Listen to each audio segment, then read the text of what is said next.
Big news. I have some important news for you. Interesting news. It's Blake and Aaron's Spilling the Tea with Sandy. K-Man's top news headlines of the day from CMR. Happy Friday, Sandy. Hey, Blake. Happy Friday. How are you? Good. Hello. Hey, Aaron. Blake. I'm sorry, Aaron. I just keep forgetting you. Oh, my gosh. It'll take me a minute to get back into the swing of things. Somber Friday, I guess I should say. You know, Yes. it's an expression to say Yeah. Absolutely. Happy Friday. But obviously, we're reeling from the news, just under, 24 hours ago. Yeah. Quite unbelievable. But of course, the news that is trending all over the world this morning is that Queen Elizabeth II, Her Majesty, passed away yesterday afternoon, London time. And of course, here in the Cayman Islands, we're gravely impacted by this. We are one of 14 remaining overseas territories. Yeah. So, I know that you guys did quite an extensive bit of coverage there, Blake, over on the DMS stations. We did. So tell us a little bit about that. We went live as soon as we heard that from the BBC, who were the ones to announce it to the world. And so, we cut in on all the radio stations and did a simulcast of coverage for about 7 hours on the DMS broadcasting stations. And, all of the radio personalities did some commentary, and we took some coverage from BBC and played some meaningful songs as well across all the stations, and gave as much information as possible. I mean, we all knew this was going to come. Yeah. But it still hit hard yesterday. Yeah. And I was a little bit shocked that you guys were the only ones doing. I mean, we did a little live stream, and of course, we have a show today that's dedicated to this. But I was surprised that nobody else picked up the mantle kind of immediately. I have to be honest with you. I was really shocked at the lack of coverage from most of the other media outlets in Cayman. Yeah. And and appalled, to be honest with you. It's not just any head of state. It's actually, and if I were the owners of some of those other media outlets who basically did nothing but play regular programming and talk nothing about it except for maybe a breaking news mention, I would be ashamed of my team and possibly look to hire better decision makers for your company.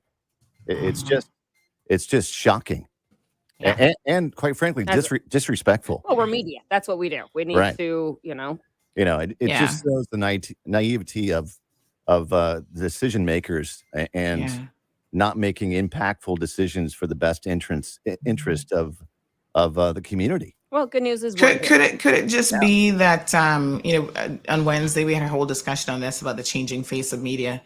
And one of the things that you have to be in 2022 when it comes to media is responsive and responsible. Well, yes. And I couldn't help but think that this is probably one of those examples where they were just not responsive. Like they didn't have the team ready. They didn't have the resources ready. I have no idea how to explain it, but it seems like it was just business as usual because they just were not ready. And I couldn't help but think that that's probably, maybe some were desirous of doing something, but they didn't have the staffing. They couldn't pull it together. I'm not really sure. Well, and one of the companies is a so-called news company, and got absolutely nothing out of them. Touche. Yes. Yeah. Anyway, what can we do except do our best? And we're definitely, we covered it live. We were live as the announcement came in here on CMR. And then, of course, we, we're moving very, very quickly. It's, to your point, even yesterday morning, we beat that so-called other media by an hour and a half, almost 2 hours, even just putting up the announcement that she was not well. And this is probably not going to be the best of days for the royal family. So I don't know. I think it's just responsiveness. Things have changed and some people are still lagging a little bit behind. But, like I always tell listeners here, we focus on what we got to do and we do the best job we possibly can. So kudos to DMS for being on top of it and for giving that coverage. I was able to tune in at several different intervals when it happened yesterday. And I did hear you guys signing off at 7 p.m. Right, so exactly. I know you did comprehensive coverage. Yeah, today and locally, I mean, it does mean a lot to the Cayman Islands. And today, as a matter of fact, there's going to be a royal salute in And honor. we will have that live in CMR. Okay, Tune in. you're gonna go What, there? the royal Yeah, salute, we've got already fire the cannons, I think. Uh, as a mark of respect for Her late Majesty Queen Elizabeth II, a 96 gun salute will be held in the UK and here in Cayman, which will be held at the governor's house right around 10 a.m. I believe, right, Sandy? Yes.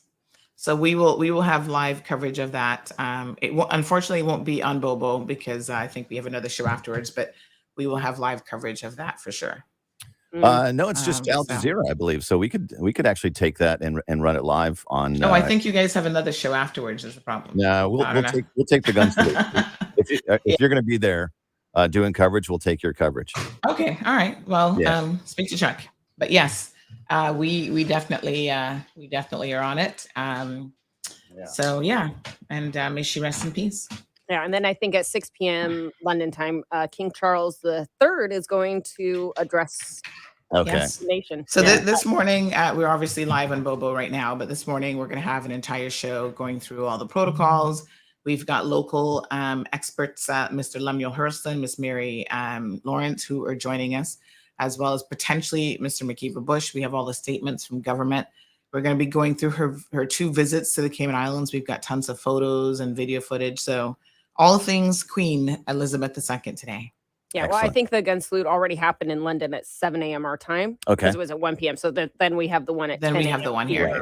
Yeah. Okay. Well, we will take your coverage of that, Sandy, today on Bobo 89.1 FM. And sounds good. You can catch Sandy's show right now happening. Were you live on Bobo as well? Yeah, I was going to say. Yes. You can catch our show on TCHT. We're also live on Bobo right now. All right. And you know what, Sandy, great job to you. Kudos to you for your coverage and your continued coverage on such an important event. Thank you so much. So, all right, take care. We'll see you on Monday.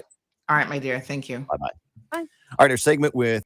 All right, folks. So we are going to go ahead and kick off the show this morning. So good morning to everyone. Let's do our usual introductions.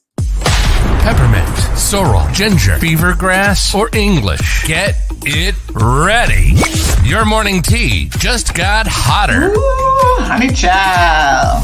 On the cold, hard truth. Bobo 89.1 and Cayman's #1 talk show are bringing you morning talk like no one else. Monday Rewind, Impact Wednesdays, Caribbean Connections, and much more. Don't miss a beat with what's happening in the local community. Just keep sipping your tea.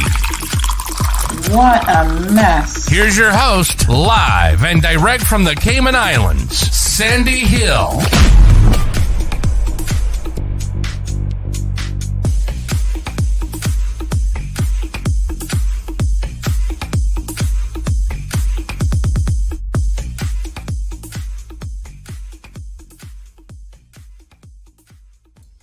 All right. Good morning, everyone. Thank you guys so much for tuning in.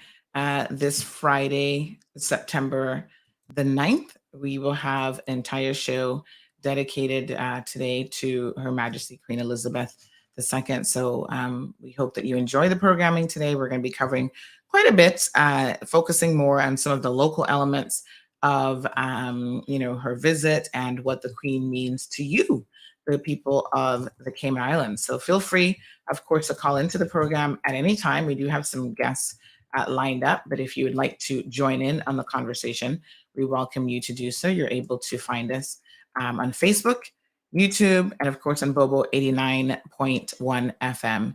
And in addition to that, folks, you can also do video link if you'd like to call into the show. And that's simply caymanmallroad.com/talk show. And we're glad to have you come in at any time. So I will just send out the links to our usual listeners to the program so that we want to make sure that all of our news groups are aware that we are live right now. So good morning to everyone.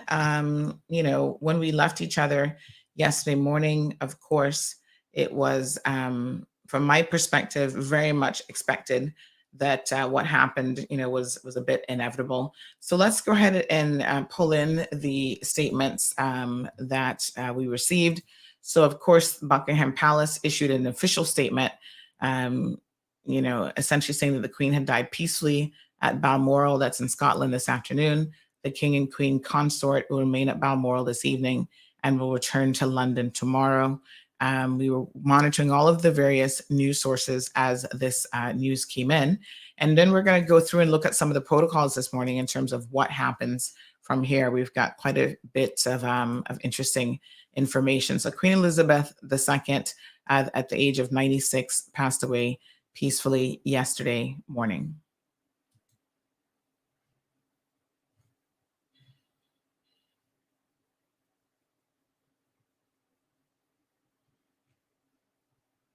It is with profound sadness that we have learnt of the passing of Her Majesty the Queen on the afternoon of 8 September at Balmoral.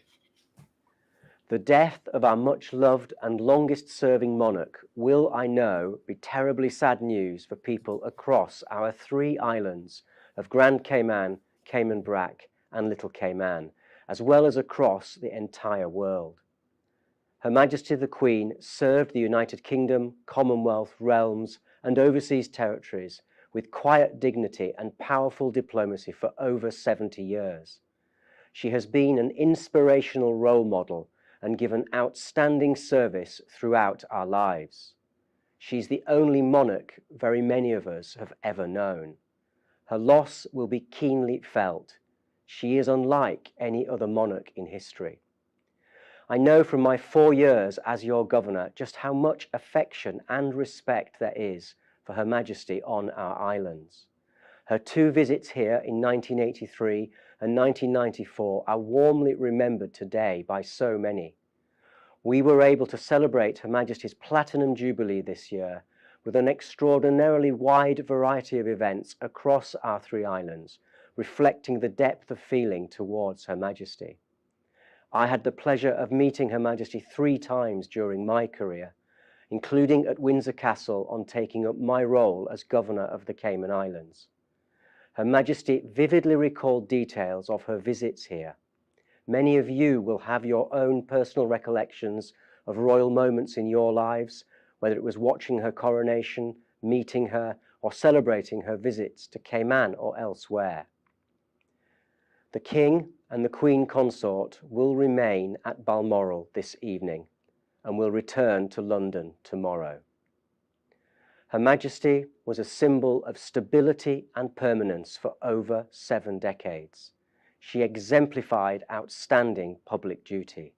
I know the thoughts and prayers of all of us in the Cayman Islands are with members of the royal family at this difficult and sad time.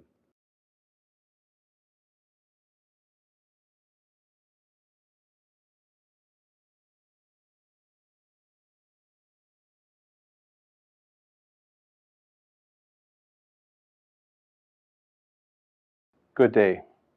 I come to you today with a heavy heart, having learned of the passing of Her Majesty, our Queen Elizabeth II, at Balmoral Castle on the 8th of September 2022. When she became Queen at the tender age of 25 in 1952, Europe was rebuilding and the world was still in the mend from the wounds of World War II. She acceded to the throne at the death of her father, King George VI, on the 6th of February that year, and solemnly accepted and carried out her duties with rare humility, faithfulness, and dignity. To mark her 70th year of reign on her Platinum Jubilee, the Parliament of the Cayman Islands held a special session giving verbal flowers and accolades to the Queen on the 6th of February 2022. Today, we remember her fondly as we mourn her passing. She left us with a legacy of reaching out to her subjects in the United Kingdom and abroad, being seen as a real person who ensured that the monarchy was able to quietly adapt to changes in society and keep a sharp focus on the Commonwealth. She was a defender of the faith and a stalwart wife, mother, grandmother, and great-grandmother. As our head of state, our loyalty to the British Crown was strongest and most heartfelt under her reign. We remain loyal to the British Crown, but it has definitely lost one of its most precious jewels. Through her dedication and unwavering strength, she proved herself to be royalty in every respect. There will never be another like her. We had the pleasure of her company when she visited the Cayman Islands not once, but twice before her passing. On her first visit here in 1983, she delivered the throne speech, toured Grand Cayman with Prince Philip of blessed memory, and officially opened the Queen's Highway, which connects East End to North Side. A monument still stands alongside the highway, memorializing that auspicious occasion. She and Prince Philip returned to our shores in 1994 aboard the Royal Yacht Britannia as part of an 8-country Caribbean tour.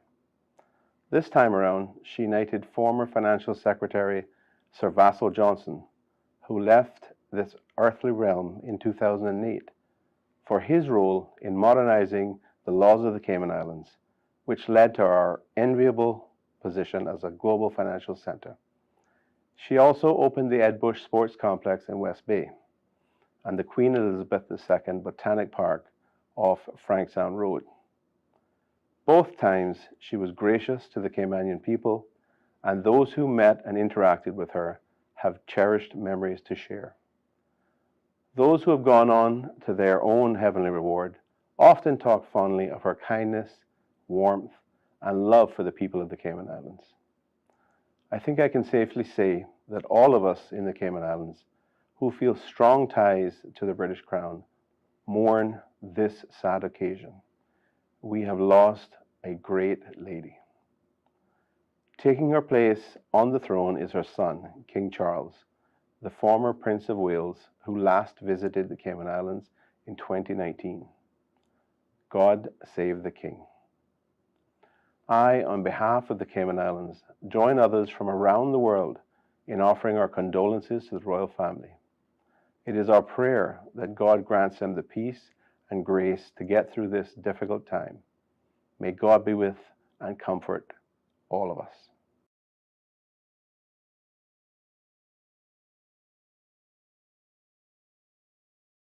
All right, folks. Good morning again, and thank you guys so much for joining us this morning. So several messages there from His Excellency the Governor Martin Roper, and of course the Honorable Premier Mr. Wayne Panton. We do have some commentators that will be joining us this morning, so let me take an opportunity to first introduce the Honorable Miss Mary Lawrence. I feel like she needs no formal introduction. Many of you will know her as, in her own right, a lady of the Cayman Islands that has an amazing history, and she's going to be sharing some of that with us this morning as it relates to her memories of Her Majesty the Queen. And she's also going to tell us a little bit about an exhibit. So good morning to the Honorable Mary Lawrence. Good morning, Madam. Good morning, Sandy. It's a pleasure to be here and quite an honor to be asked to do this morning.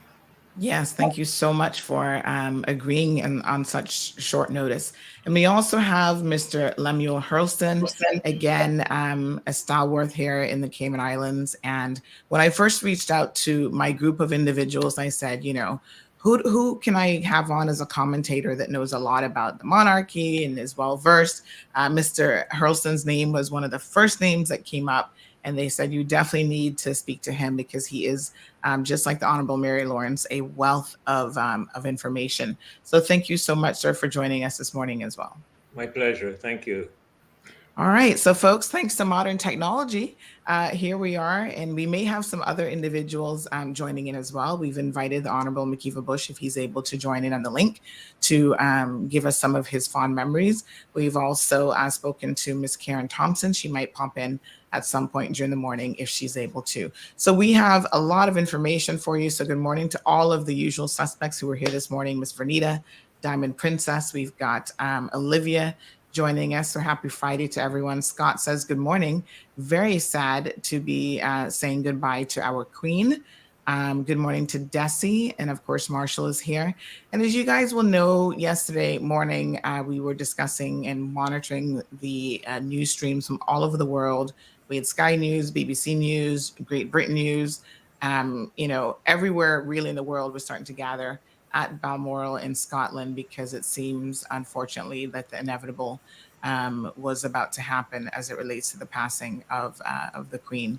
And so by late morning, there was confirmation, official confirmation, that the Queen had indeed passed away. And the Buckingham Palace actually issued this statement very, very simply that the Queen had died peacefully at Balmoral this afternoon. The King and Queen consort will remain at Balmoral this evening and will return to London tomorrow. So, of course, immediate media frenzy, as you can expect. This is, the Queen has reigned for some 70 years on the throne, the longest reigning British monarch, and one of the longest in the world as well. And so people began to immediately reflect on her legacy that she's leaving behind and her really, really amazing life. So we will be spending some time this morning doing that as well, just in remembrance of Queen Elizabeth II, 96 years old, who passed away yesterday. So do remember that you can call us at any time. 936-2626 is the telephone number. And we want to celebrate, her legacy and her memory by perhaps sharing some of the stories that you all may have, some of the fond stories of her visits to the Cayman Islands, what you think of the Queen and so on. So we know that during her reign, Queen Elizabeth II visited the Cayman Islands on 2 occasions, in 1983 and again in 1994. So Miss Mary, as we now think about and reflect upon those visits and what the Queen meant to the people of the Cayman Islands, can you give us your personal thoughts on the legacy that she leaves behind? I think one of the greatest legacies she's left behind for all of us is how to be a woman, how to be graceful, how to be gracious under very trying circumstances at all times, whether it's in your home or whether it's in the public limelight. She was always the lady. And I think someone asked me once, how do you exist in a man's world? Well, I think she proved how you could do that. When she became queen, Winston Churchill was prime minister, and he took one look at this young girl, as he called her, and thought, well, she's going to be a walkover. Well, he found out that she was not a walkover, and so did all the other prime ministers who followed him and all the other world leaders. She took her place in the world, and she was a self-educated woman. I must add that as well. She learned as she went along, but she made sure she knew. And that was the secret, I think, to her ever smiling countenance in front of the whole world. When she spoke, she knew what she was talking about because she had done her research and she had made her remarks suitable to that particular instance. Her Christmas speeches, I think, were outstanding.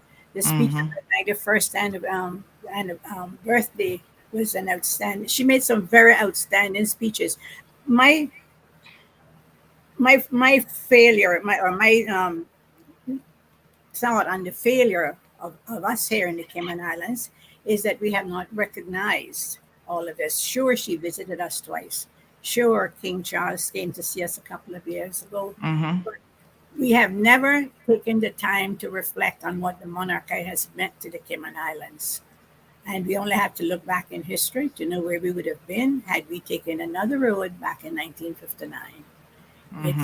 To be a British crown colony, whether you like the monarchy or you don't like the monarchy, it gave us an umbrella of security and a face to the world that said stability.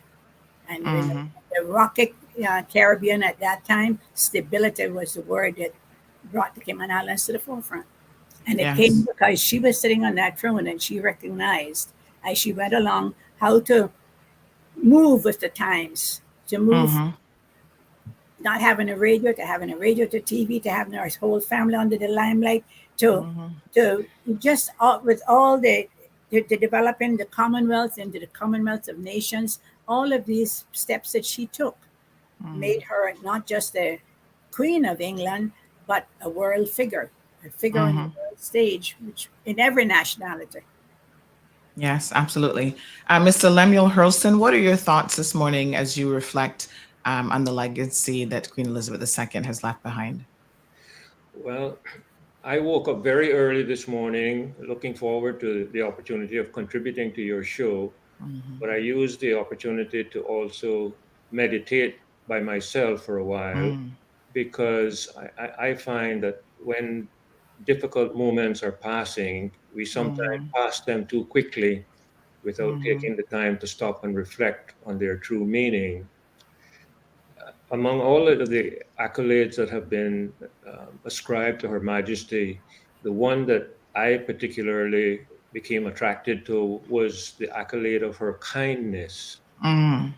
Not only was she steady and sure and firm and resolute, but she was a kind individual. And that word to me needs a little bit more fleshing out in our society today, because Mhm. we can be so unkind so easily, and Mm. it takes a bit of effort sometimes to be kind, and yet it is so important. Mm. Wow. Some very powerful words this morning for sure. Kindness. And there's so many things I think that were surprising about her. I was watching a few, clips yesterday evening as I sort of reflected, as you said, on her life and her passing. And one of the most interesting things is that they said that, she was never meant to be queen.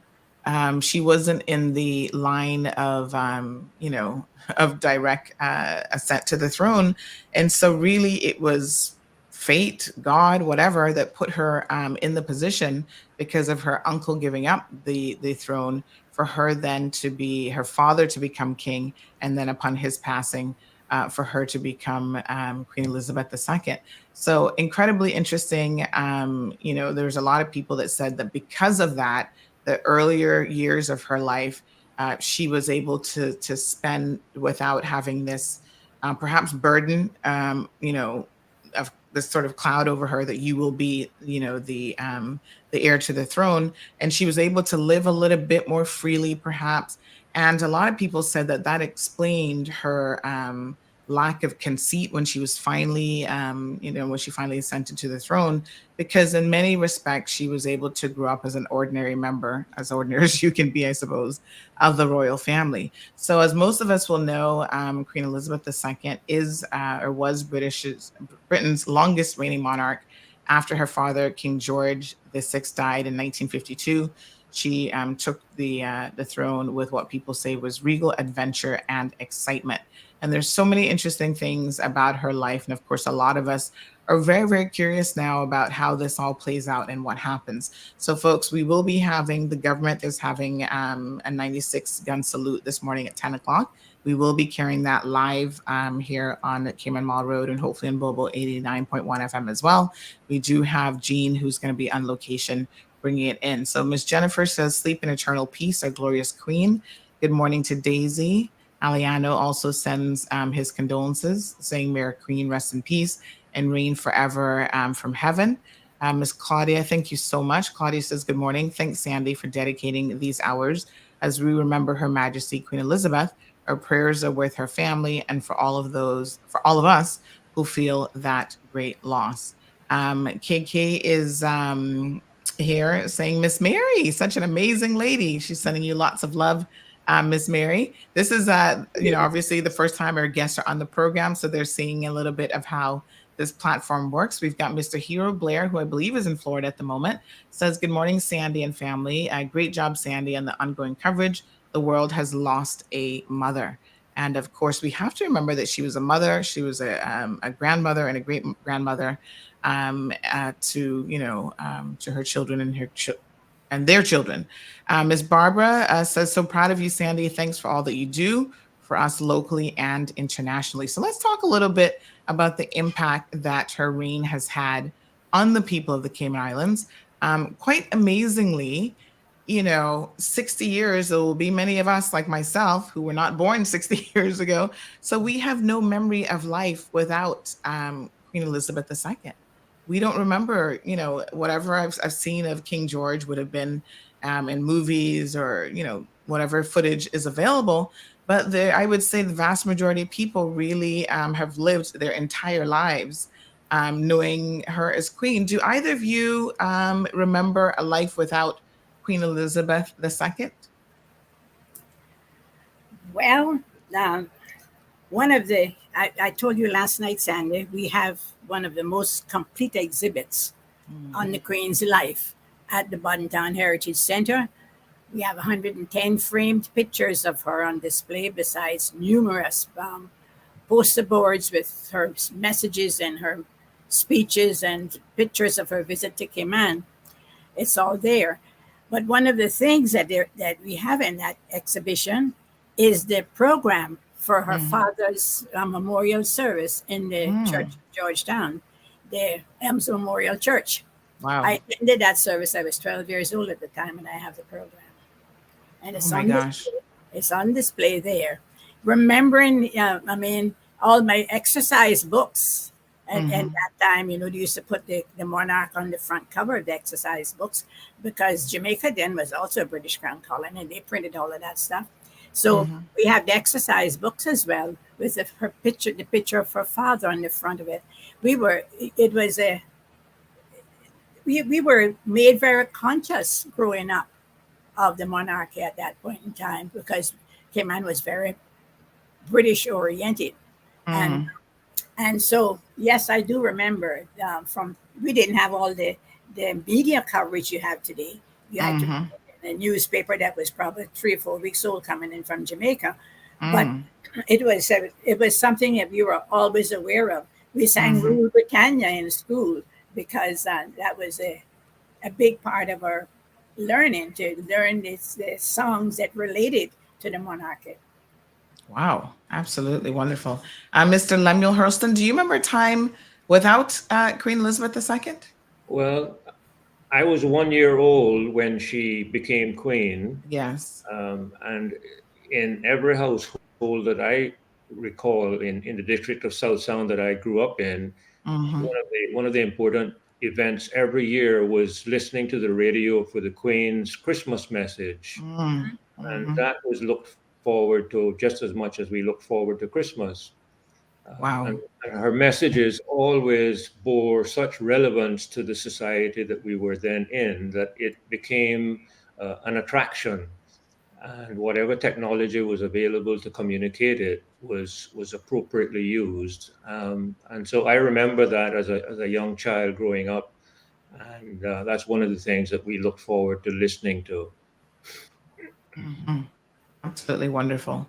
So thank you so much again. So we do have some comments coming in from our viewers. So you little brat says, good morning. I served her along with a now deceased classmate, Miss Roches, in 1984. She was very polite, but seemed very unhappy. I think it was because of her life's pressures. May she rest in peace. God bless our new king. I met him too, and when he was traveling with her. So of course you only get a snippet, I suppose, if you work with these individuals, of who they are. There were many moments, I'm sure, amazing moments in her 96 years that she had a lot of joy. Louis says, big difference to me, Charles becoming king, is that the Queen Mother ensured that the objectives were maintained and executed in its time. Charles doesn't have that, but he is older. So we'll see. I mean, obviously he's our new king. So I think it's really just a matter of giving him the opportunity to see what he will be able to do. So Perla says, did you know that I had to ask my son regarding the Queen and who she is to us? He's only 9 years old and he had no idea who the Queen was to us. Wow. Please share our history regarding our mother country and what it means to us. My son knows a little bit, but would love to learn more. I'm wondering if the government schools are teaching our children about the royal family. So this is quite interesting about what our young people are learning in schools. I'm shocked that they wouldn't know that, but they seem to miss out on a lot of Cayman history as well. So Sandra Coe says she's thanking Ann Rice, who's on the live stream, and says, thank you, Sandy, for doing this segment. Thank you, Miss Mary. Like you said, I'm so grateful for the direction we took and acceptance from the monarchy.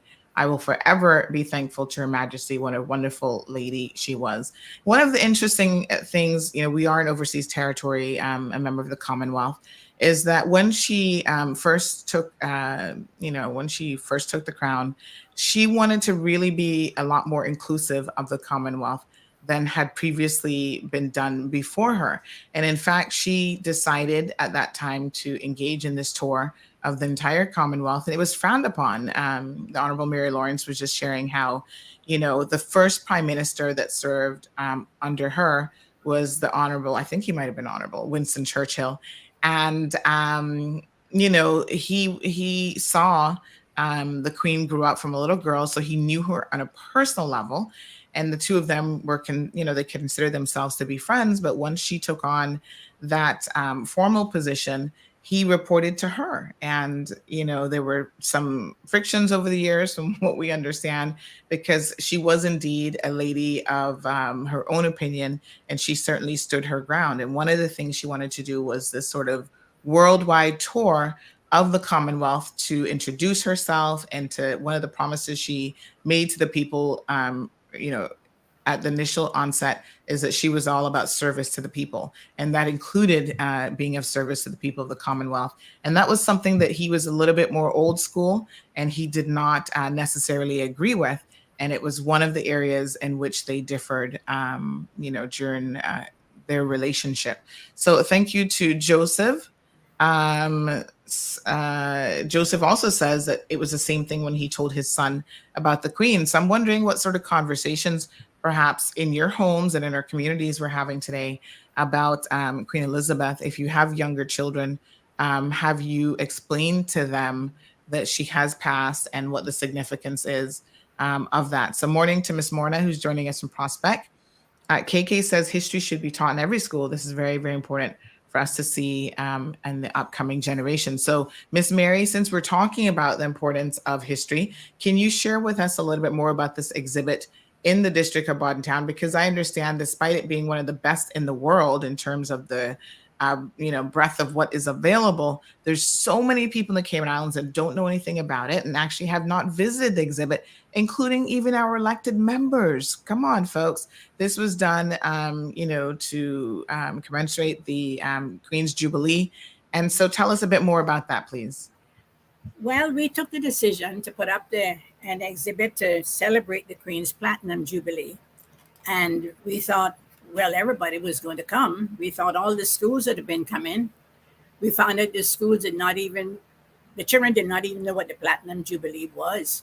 We had groups come from church groups that had learned about it in their church group, but they hadn't heard anything about it in school.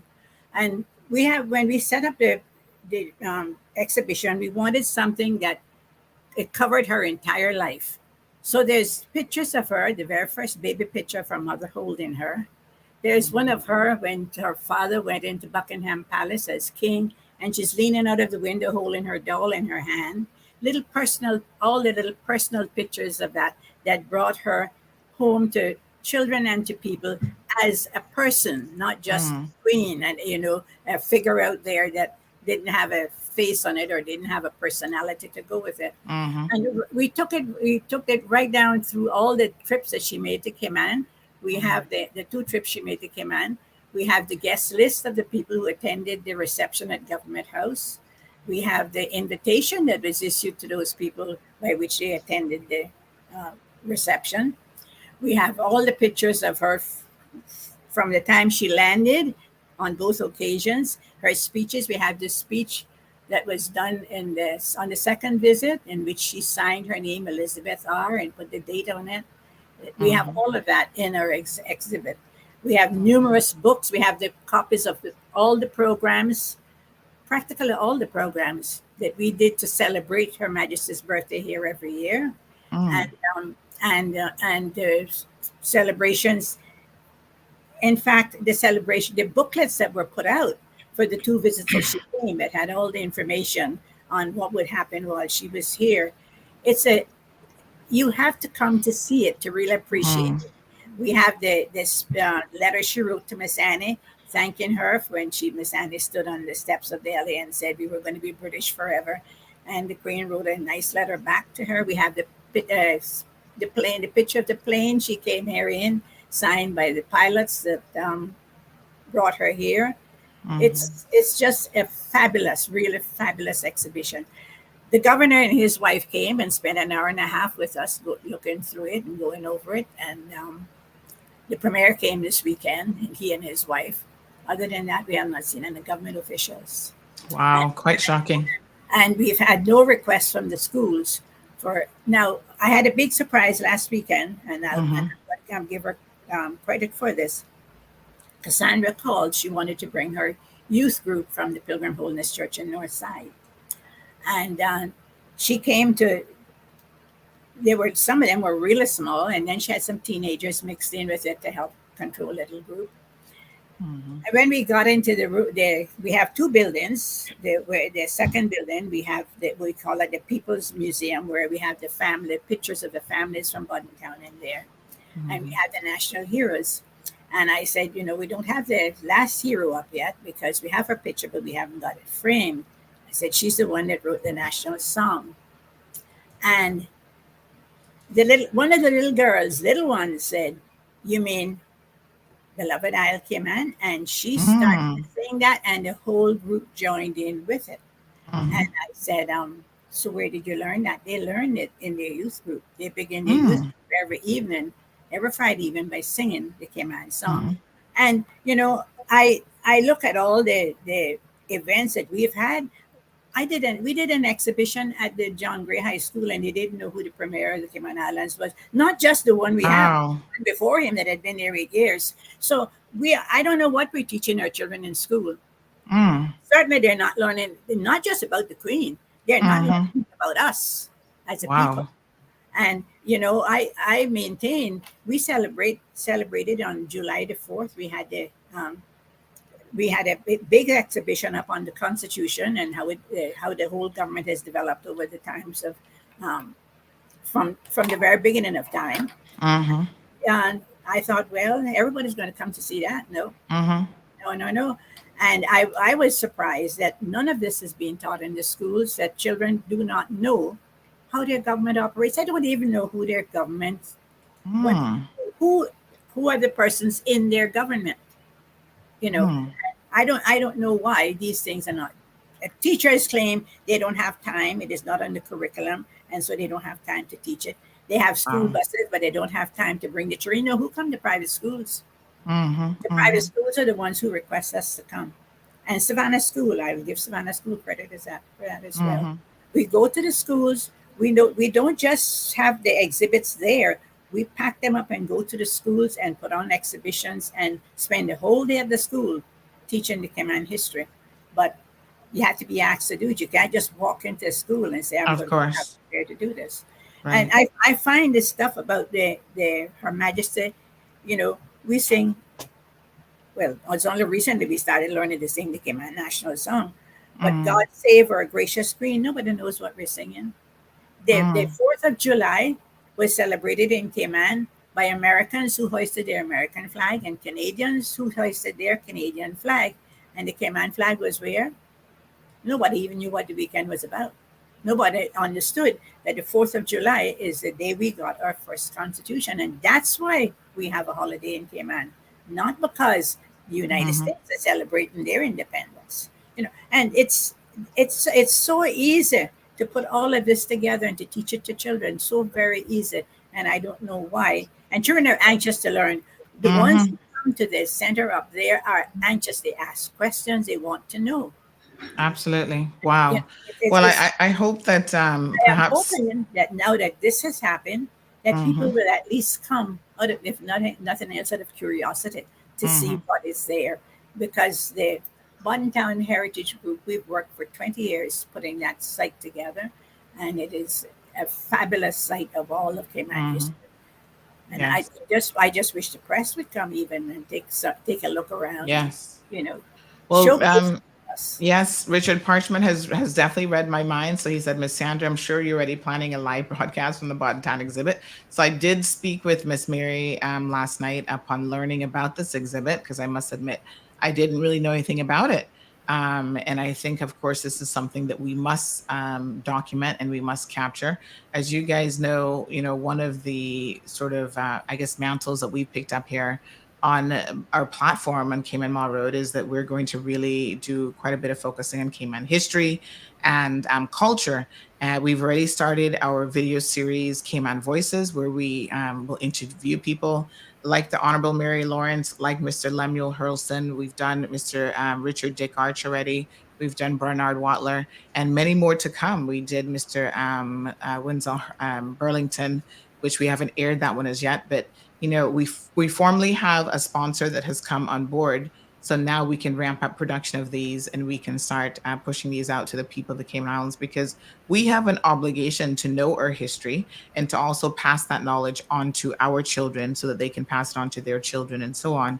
And so we will definitely, thank you, Richard. We will definitely arrange. I've already booked the videographer for hopefully this Saturday afternoon. We do have an interview scheduled a bit earlier in the day, but after that, we're going to make our way to the beautiful district of Auden Town so that we can indeed capture that exhibit. So I'm so thankful that Miss Mary has mentioned it. And for your own knowledge, if you have a preschool or you have children, please reach out so that they can see this exhibit firsthand, because I think to really appreciate the amazing love that the people of the Cayman Islands have for Her Majesty, you probably need to see it in person.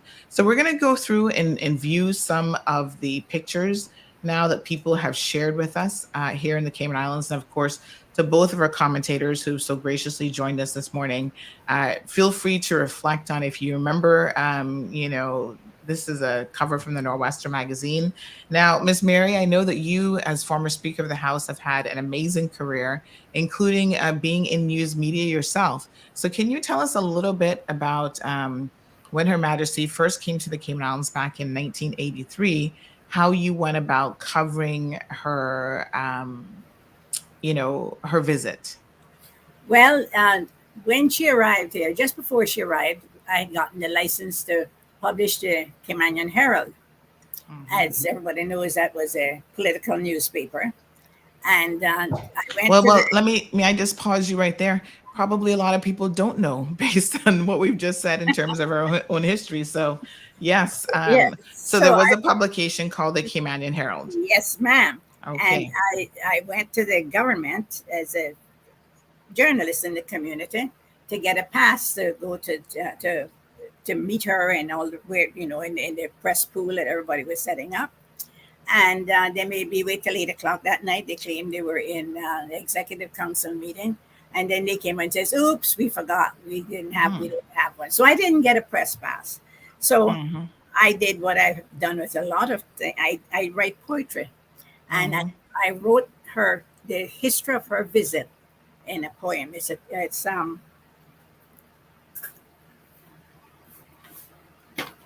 the front page of the Herald carried the story "British Forever" with Annie and her, and then the center page carried the poem I wrote.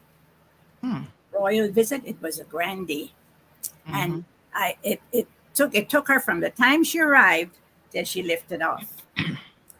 The whole story in poetry form. One of the things that I remember talking about her kindness, my little niece had been walking around with a picture book when she heard the Queen was coming, because this was big excitement. Everybody knew the Queen was coming, and it was all the little children were all excited about it. And she had this picture book with all these pretty women in it, dressed up in crowns and what have you. And so she was walking around with that because the Queen was coming. Well, when she got to Auden Town and she looked around and she said, so where is the Queen? And I said, see her right there. She said, that's not the Queen. And Prince Philip turned to her and she says, of course that's the Queen. And he touched his wife. He touched his wife, and she said, she looked at her and she says, well, you see, dearie, I don't always carry the crown on my head when I walk up. And, and gave her a great big smile. Of course, she still continued to cry because she didn't look like the Queen. But when we speak about her kindness, that she would stop for a little girl to explain to her, yes, I understand why you don't know who I am. It's because I don't have my crown on, but I don't always carry it. There were really moments in the whole visit when, even when she talked to older people, she never seemed to be in a hurry. She never seemed, somebody would reach out her hand and she stopped. She didn't just go pass on by. She did the same thing with the school children. She stopped. They were all there waving their flags. She stopped. And, it was just something that made you feel that she really cared about you, that she really was seeing you as a person. You weren't just a blur of faces in a crowd. It was really an inspiration to watch her, the way she moved. And she there were very hot days when she was here, but she just never seemed flustered. She never seemed out of sorts. She just went on and did what she had to do. I think that was typical of all the times when she had, I always think about her. In fact, and I said this when I did the Diamond Jubilee, because I did the Diamond Jubilee, and the largest parade that has ever been held in the Cayman Islands was held to celebrate that. I spoke at the church service in the Church of God then, and I said then that we never thought about her as being a wife and a mother. And so at that particular time, the royal family was, out in the limelight everywhere. And this, don't forget, this was royal families, and families didn't do this just at that time. This had been done down through the ages in our own families. We had our own little things, but it wasn't on TV, and it wasn't blared all over the place like it in social media like it is today. And she was going through a difficult time at that time. And I said then, the way the people looked at her, she was queen, and they expected her to rein her children in because she was a mother. But if Prince Philip had been king, they would have still expected her to rein her children in because she was a mother. There was no allowance for her having all of the other responsibilities. People didn't think of her in that light. It was just that, she's not, she can't control them. But and like I said, if he had been king, they would have still said that about her because she was the wife and the mother. Yes. So it makes you reflect on what the role of women is in the world today. We see people out there. We are having so many. The other nations are coming forward, and in fact, Britain, that was her last official act, to swear in a woman as a British Prime Minister for the next however many years. And we have women prime ministers in other countries as well. But despite all our enlightenment in Britain and in the United States, we haven't had an American president, a woman president in the United States. And we've only had one speaker. In the UK, we've only had one woman speaker. Wow. It is Betty Boothroyd has been the only woman speaker in British history. So when we're talking about the role of women in the society, and you look at the role she played, you have to understand that her contribution to making that space for women in society, for making that space for women in the world, is inestimable. We can look to her and know that she has taken us to a plane that, of course, might have taken her 70 years to do it, but she's dragged us all with her as she moved forward to show us how it could be done. Right. And she was not, and the other thing I think we have to remember was she did not hold a political office. She wielded so much power in the political field everywhere, not just in Britain. She was highly respected. When she spoke, everybody listened. The world listened when she spoke. And yet she was not officially a head of any government. I mean, a political head of any government. Yes. Yeah. In fact, one of the interesting things about her is she met once a week with the Prime Minister of the UK, and of course, their conversations would not have been something that would have been published in any way. So, despite her not being recognized as a political figure, without a doubt, the Prime Minister certainly had an obligation to keep her abreast of what was happening. And then I dare say she probably shared her opinion on more than one occasion. So as you guys can see here on the side, we are watching and monitoring the live feed from BBC News. KK, thank you for the heads up that King Charles was going to be making his remarks. So this looks like a live feed. We can bring in the audio here in just a second. But Mr. Lemuel Hurlston, I wonder from your perspective, that very first visit of Her Majesty back in 1983, do you recall that visit? And if there was anything that stood out for you about it? Well, I was involved in a very limited capacity, in a limited way, in the first visit in 1983. What I do recall, though, is that rain featured prominently. At the end of the reception at Government House that evening, the heavens opened and we had a good downpour of rain. And likewise, on her 1994 second visit, when she was departing the South Terminal to go back to the Yacht Britannia, it rained again. And then yesterday I was watching the news and there was an event at Buckingham Palace. I think it might have been one of the changing of the guards. And she was riding a horse and it was pouring rain in London. So rain seemed to have been a feature of her work. And in some respects, that could be a blessing. And ironically, even yesterday, as the news was breaking that the family was gathering at Balmoral, it was also raining there. Oh, So, I didn't know that. yes, Okay. yes, very interesting. It rains in Scotland at the drop of a hat. And they Yes, drop- I'm sure. Okay. Yes. But now talking about Balmoral, I've observed her at all the different castles that she lived at: Windsor Castle, Buckingham Castle, and I always felt that at Balmoral she was more relaxed. She was herself. She could ride her horse. She drove her own car. She could take her grandchildren for walks. She could do all the things that an ordinary person did. And I think it was rather fitting that it was there that she passed. I think it was a castle that she was happiest in, because there she could be herself. She didn't have to be. She was not in the public limelight with a camera focused on her all the time.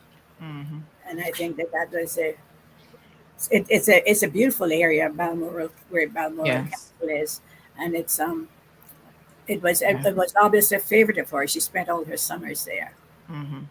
And speaking of her driving, I don't know if anyone knew this, but she actually never held a driver's license.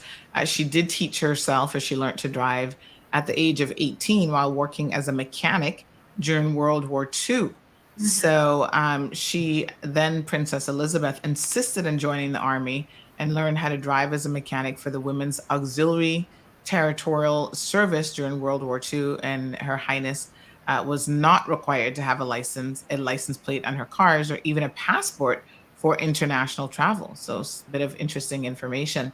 Mr. Lemuel, you were still sort of reflecting on her visit. You mentioned that rain played a prominent part. Was there anything else that stood out for you as well? Well, I was certainly much more intimately involved in her second visit, the 94 visit. Right. The 83 visit, I was a middle manager in the civil service, and I worked the garden reception as a marshal, my wife and I. And Her Majesty walked down one side of the driveway and Prince Philip walked down the other side during the reception. And my wife and I were on the side that Prince Philip was on. So we got to meet him that evening and not her. But for the 94 visit, I was very much more senior. I was the chief secretary at that time, and much more involved in planning her program. It was a highly successful visit. And at the end of it, she gave 2 CVOs, one to His Excellency the Governor, Michael Gore, and one to myself. And she only gives these when she feels like giving them. And the CVO is the highest award that she gives when she travels.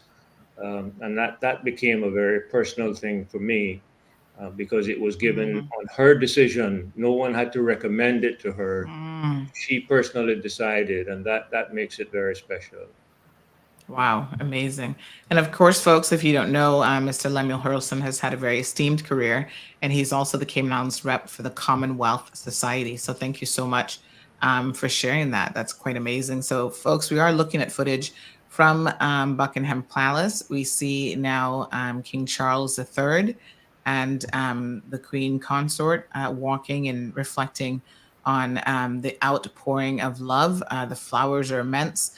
That this is a floral tribute that has been laid at the palace. So let's just pull in a little bit of audio and hear exactly what's going on here. He doesn't seem to know quite which entrance to go in through. This is all very uncharted territory for him. He'll get used to that. Yes, wrong door.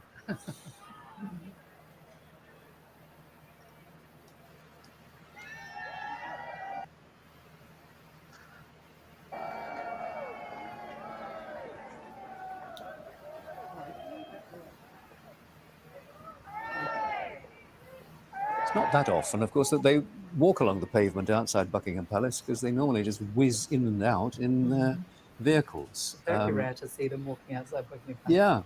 Yeah, even on Tripping the Colour Day, he, of course, would be on horseback. So quite a rare moment for the king to walk through the main gates of Buckingham Palace. And there they go, the king and queen. Arriving at Buckingham Palace, a building, a place, a palace that he knows so well, but in a very different role. Yes, and he will need to, in time, establish his office there, move his office up from Clarence House, and in due course, one must assume that he will take over the private quarters that have been occupied by the Queen, the sovereign's quarters. We, I suspect, won't see whether he will go in via the King's entrance, which has always been called. But no, if he was doing that, he would be turning to the right, which I don't think he's doing. So presumably going in the state entrance. And as you were saying, Sophie, for a busy afternoon, seeing the Prime Minister, they will have a number of things to discuss, and finalising those details, giving his final approval to the details that officials will have been working on, both at Clarence House and Buckingham Palace. Those details for the morning, for the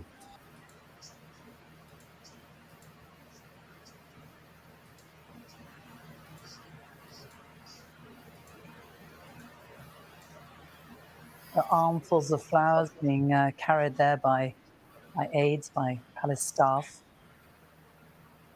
Huge crowds still outside the gates of Buckingham Palace.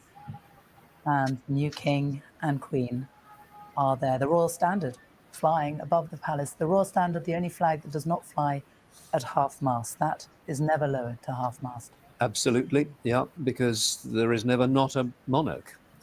As we know, at the moment of the death of one, the next immediately, imperceptibly, invisibly takes over. And that happened at Balmoral at 4:30 yesterday afternoon, in the room where the Queen's life finally ended, and where, we understand, Charles was at his mother's bedside. So at that moment, he became king, and I should imagine that Camilla perhaps would have been the first person to address him as Your Majesty.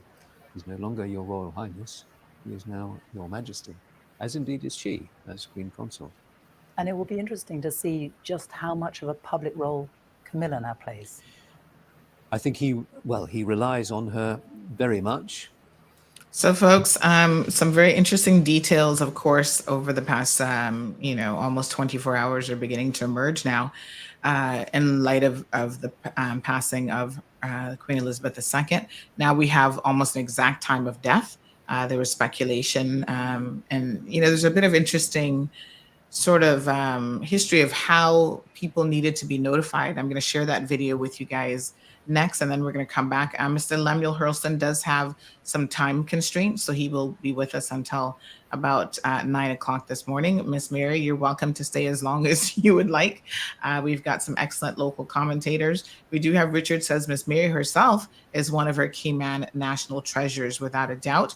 Anthony also recognizing, he says it's fine time for all, including the education ministry, to have a total informative awakening of our history and constitution for our schools and the people of the Cayman Islands.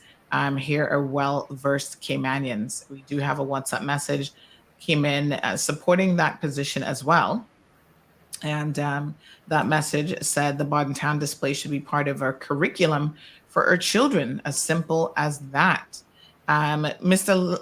Lemuel, we have a question for you. They said, what is the significance of the CVO that Mr. Lem received? So I don't think many of us have heard of that particular recognition before. So can you tell us a little bit more about that? Yes, well, there are honors and awards at different levels. You have the members, you have the officers, you have the commanders, and then you have the night commanders. And the CVO stands for Commander of the Royal Victorian Order. That's the significance of the CVO. So it ranks very high. And it, as I said, it is a personal recognition, and one that she gives when she travels. She has traveled extensively. So to be in that club is sort of special, I think. Absolutely. Well, congratulations. So let's just have a view now of some footage that we have received from others, that little snippets to explain some about the monarchy and how things have played out. Operation London Bridge. That's the code name given to the plan in place for the days and weeks after Queen Elizabeth II's passing. The Queen has been sitting on the royal throne since 1952. That's the longest reign of any monarch in British history. And during that time, she's seen over a dozen UK Prime Ministers, nearly 20 Summer Olympics, and over half a dozen popes. The Queen is the cornerstone to the Commonwealth, the patron to almost 600 organisations and charities, and plays a pivotal role in the UK's alliance with many countries. So her passing will bring about a lot of change. Not just for the United Kingdom, but potentially the world.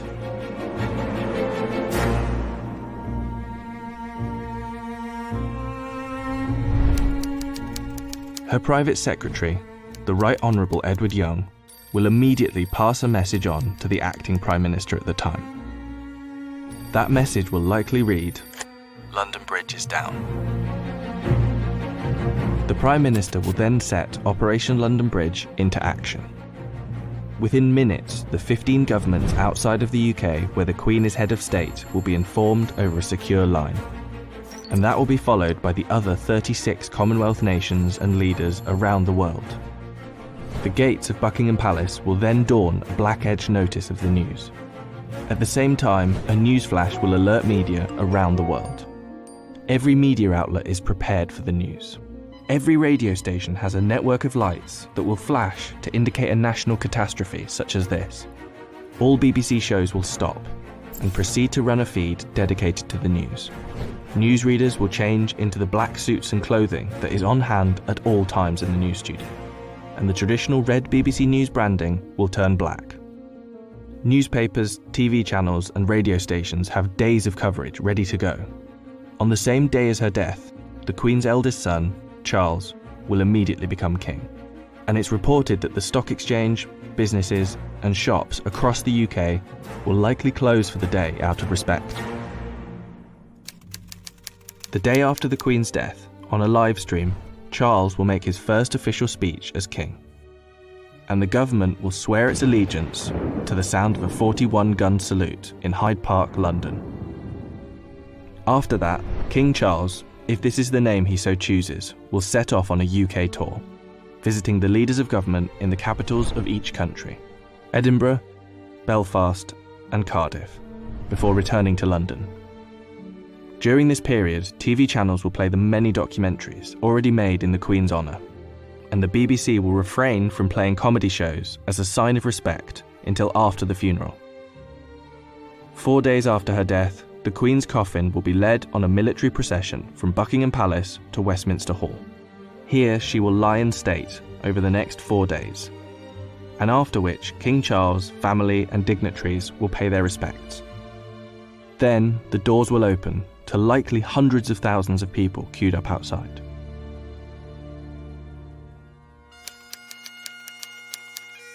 The funeral is estimated to take place 10 to 12 days after the Queen's passing.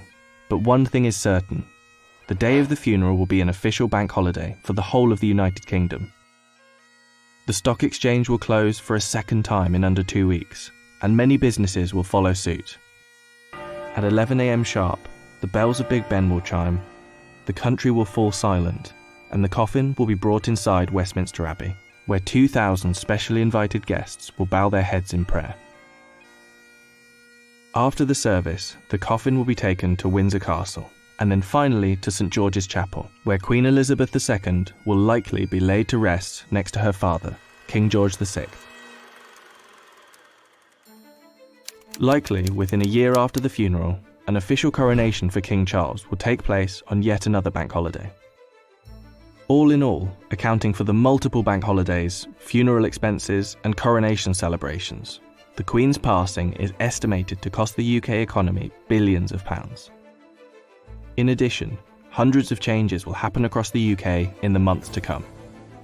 New British currency will be printed with the King's portrait, and the Queen's currency will slowly be removed from use.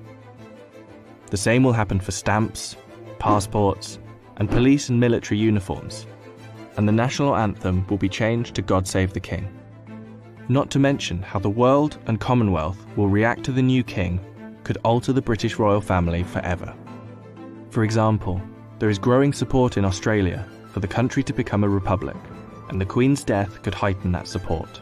This could lead other countries to follow suit, which would almost certainly weaken the British monarchy. This scenario will one day be upon us. Operation London Bridge will be triggered, and arguably the biggest funeral of our lifetime will be witnessed around the world. This will be the end of an era.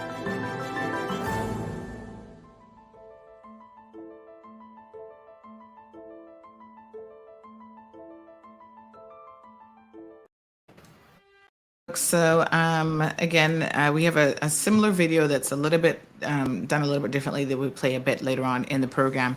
It's actually the official name, Operation London Bridge is down, is really, sort of the secret plan, not so secret really, of exactly what protocols will be followed and, what the operation is for the entire funeral plan for Queen Elizabeth II. Because she died in Scotland, the name changed slightly, and it's not Operation London Bridge, which is one thing that a lot of people still don't know. But we'll get to that a little bit later on in the program. So, of course, we were talking about her first visit. We do have some photos here that a lot of people have been generous to share with us of her visits. Now, if you, between Mr. Lemuel and Honorable Mary Lawrence, if you guys can help me figure out when some of these photos would have been from, that would be amazing, because I don't know if they're all from the first or the second visit, but any idea if this one would have been from her first or second visit? That would be her second visit because her arm is in bandage. Right, okay. And this is another view of that. And of course we see Mr. John McLean, I believe that is in the background of this photo. Yes. And we have another one here. Presumably this would have been from her first visit, given that it's a black and white photo. Yes, that's from the first visit. Mm-hmm. And can you tell us a little bit about who's in the picture? Obviously, the prince is there. That is the Honorable James Manoa Bodden, our first national hero. Mm-hmm. Wonderful. And here's another photo that someone has given us as well. That's her arrival at the South Terminal on her second visit. On her second visit, okay. And this would have been the first. Yes, and this looks like the governor's residence. Yes. Uh-huh. All right, we have another one here. That would have been... That's the second. That's like the first visit also, 83. That looks like the first visit in 83. Yeah. Okay. Yeah, she's on the front cover, the no rest in that. Mm-hmm. Okay. All right. And we've got this one here. That's the second visit. That's a second visit. So that looks like Mr. McKeeva Bush, a young Honorable McKeeva Bush, right there in that photo. Certainly. And we have this young lady here who was presenting her with some flowers. We see the, here's a different angle where she was actually handing her some flowers there. And of course, this young lady is as small as Cayman is. This is Sharice McLean, who is a niece of Ard McLean, former representative for the District of East End. Oh, wonderful. Yes, absolutely beautiful. So thank you guys so much. Here's Mr. Berman, Scott, showing a picture of that he has of the Queen, and he posted that on his social media page yesterday. So thank you to him for posting that. We had reached out to him and said that we would grab it and share it this morning. So a lot of folks have photos and pictures and, what they see in their minds as a special connection to the Queen. And I must say that we're actually going to reach out to one person this morning, Miss Marguerite, who has a very interesting story to tell about the Queen. I'm hoping now that she's able to speak to us. She was very, very emotional yesterday because of this loss. She took it, quite personal, actually. And you'll understand why here in just a second as we see if we can just get her on the phone. So let me just pull up her number here, and we're going to give her a call, and she'll explain to the people what her special connection is to Her Majesty.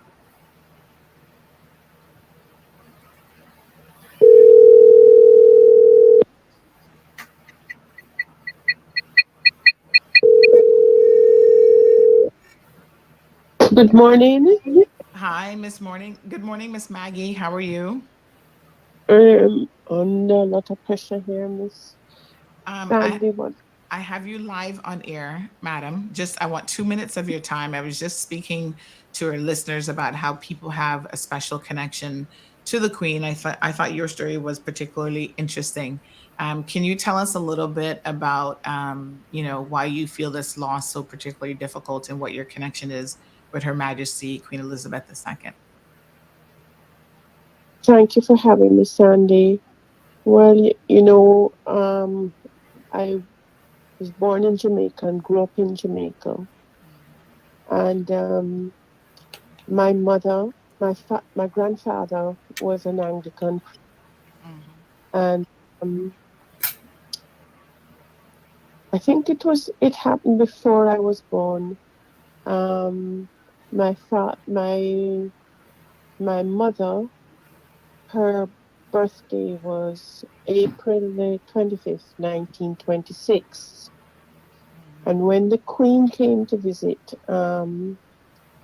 my grandfather, realizing that the dates, I think it was almost the same date as the Queen, appealed to the Bishop of Kingston, because she was going to attend a church service and would be given communion, knowing that my grandfather was a priest, and they discussed it.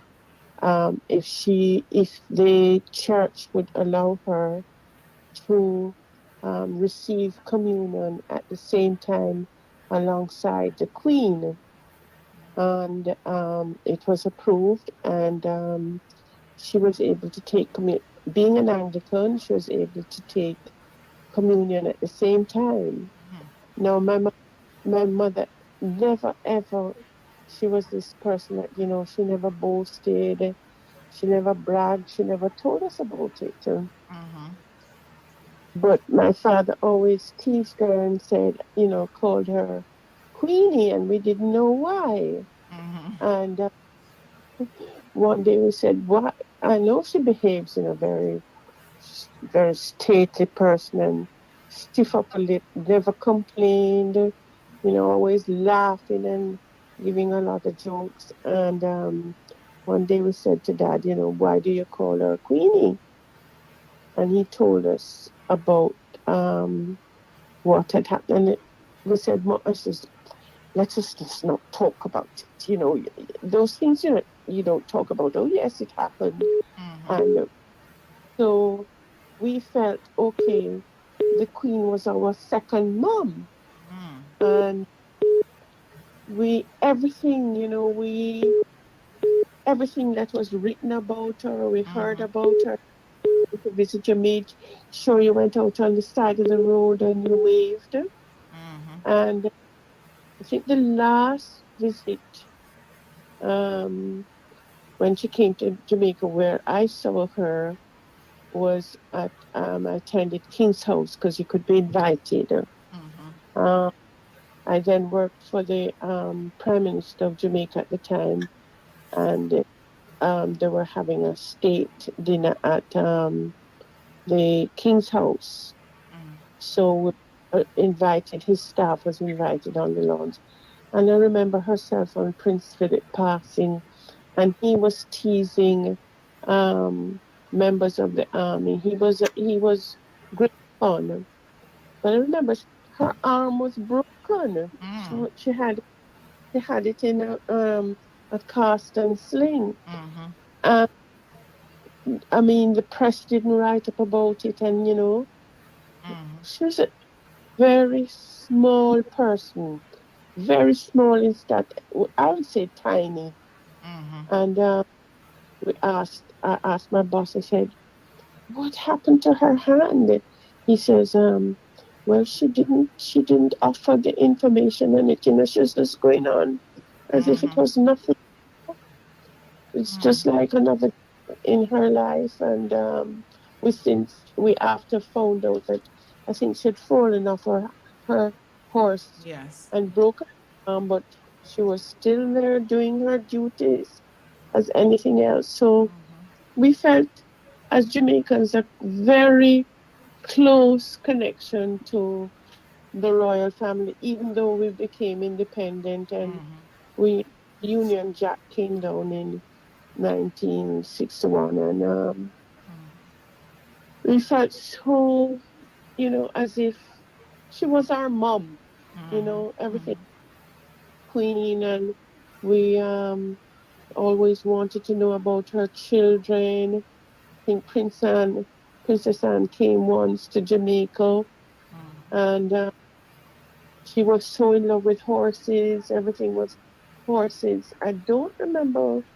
Prince Charles ever visiting, but I know that Prince Anne came, and I think she stayed at King's House as well with the Governor General wife. Yes. So the memories of her are beautiful memories, and I think a motherly person, because she mothered her nation. Her greatest thing was to be always on duty for her people and her and the Commonwealth. And you grew up as her as a second mother, the mother of our nation. Yes. And even when we became independent, she still cared about us and visited many times. And as children, always remembered, the Queen is coming, the Queen is coming. We'd get dressed and go out to Palisades Airport and stand on the side of the road with the little Union Jack flags, and oh my God, the beautiful memories of the royal family.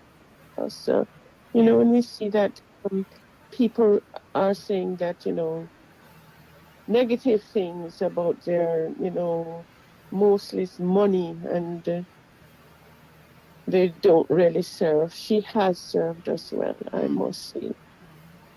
And we do appreciate her. At least my family did. And most of my friends did, There couldn't be a magazine or a news report that you didn't say, "Did you see that? Did you read about the Queen? Did you read about Prince Charles? Did you read about Prince Philip, Princess Anne?" It has been pleasant memories for us. And so when she passed yesterday, I really got emotional. It was as if I had lost a second mother. So God rest her soul. Yes. And may she rest in peace. May she rest in peace. So it's amazing that your mother shared a birthday then. Yes, shared a birthday and shared communion with her when they both partook on the same day when she visited many. I think it was over 70 years ago. Or maybe it was maybe it was right after she was crowned queen and she visited Jamaica. Close, I think. I'm sure it was before I was born.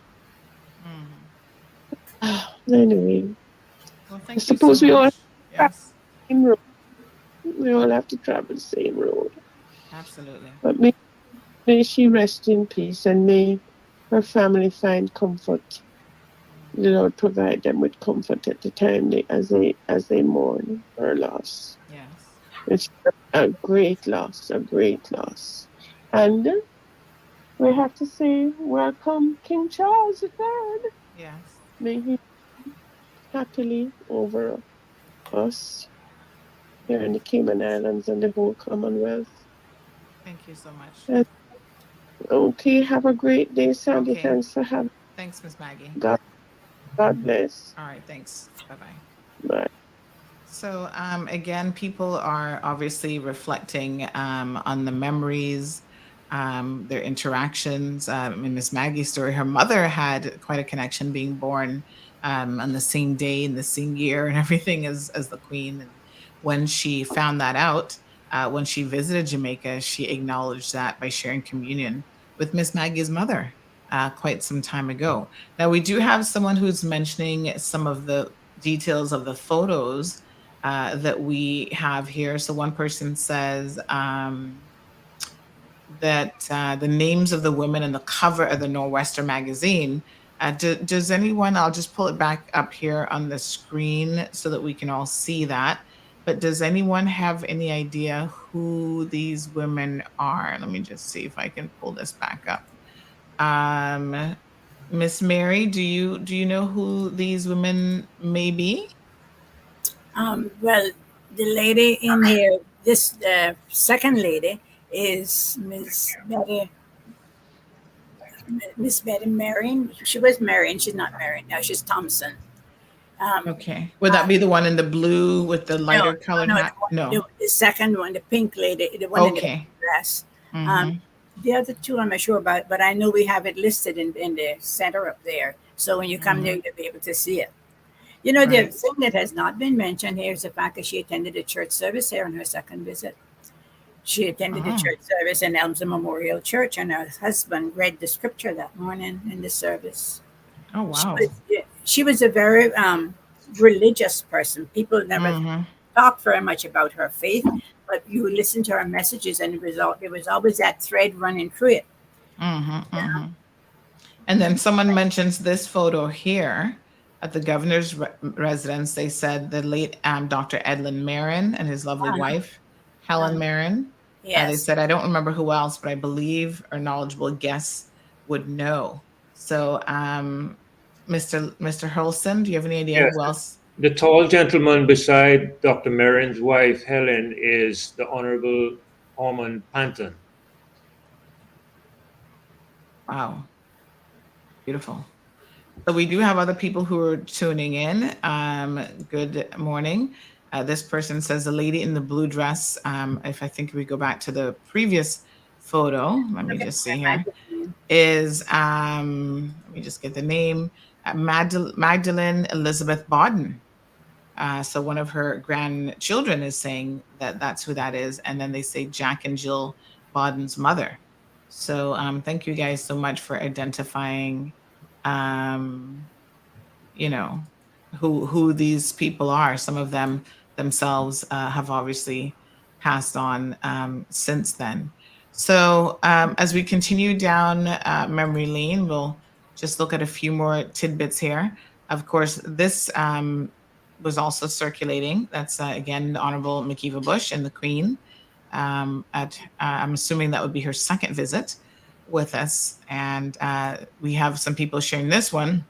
So that these are some of the the lovely young ladies from the District of West Bay who were anxiously awaiting in that section to see the Queen walk by as well.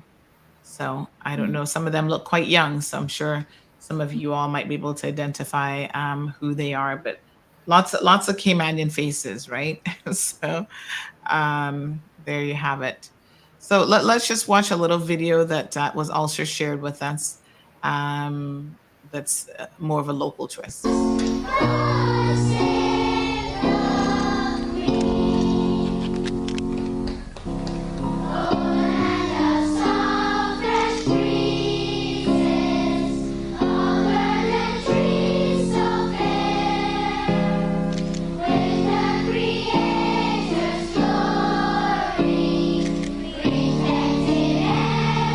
Day to be in West Bay, another chance for Caymanians and other residents to speak, if only briefly, with Her Majesty.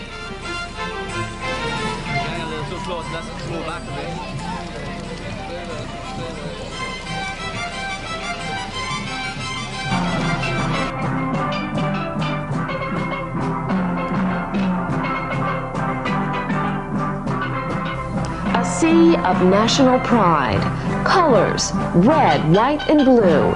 Children donning their school uniforms, awaiting Her Majesty's arrival for the official opening of Phase 1 of the Ed Bush Sports Center. Okay, I represent Shauna's Early World of Learning Center in West Bay, and we've been practicing the children, and they're surely all excited about seeing the Queen, and I am as well. I think the whole thing, it looks very nice, and I'm excited about it. Very important is the fact that this is a benchmark for the region.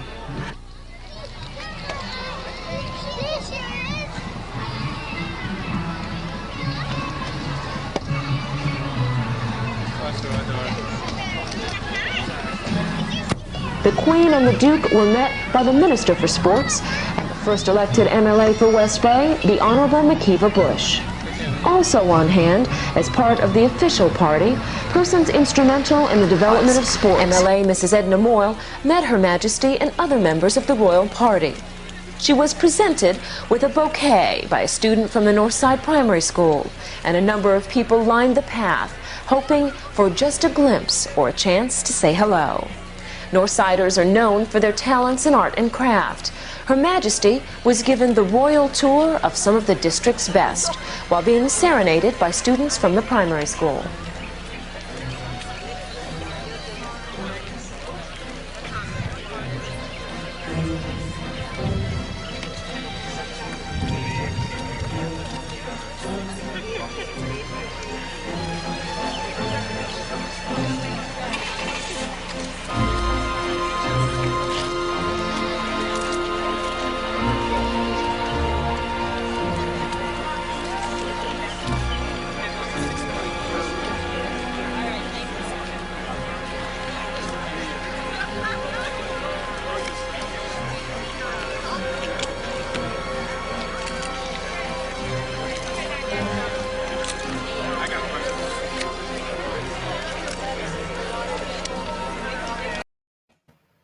So again, there's some additional footage that we have managed to get our hands on of Queen Elizabeth's second visit to the Cayman Islands. Now, Mr. Lemuel Hurlston, we appreciate you so much. We know that you do have to leave for 9 o'clock. So can we just have perhaps some final thoughts from you this morning?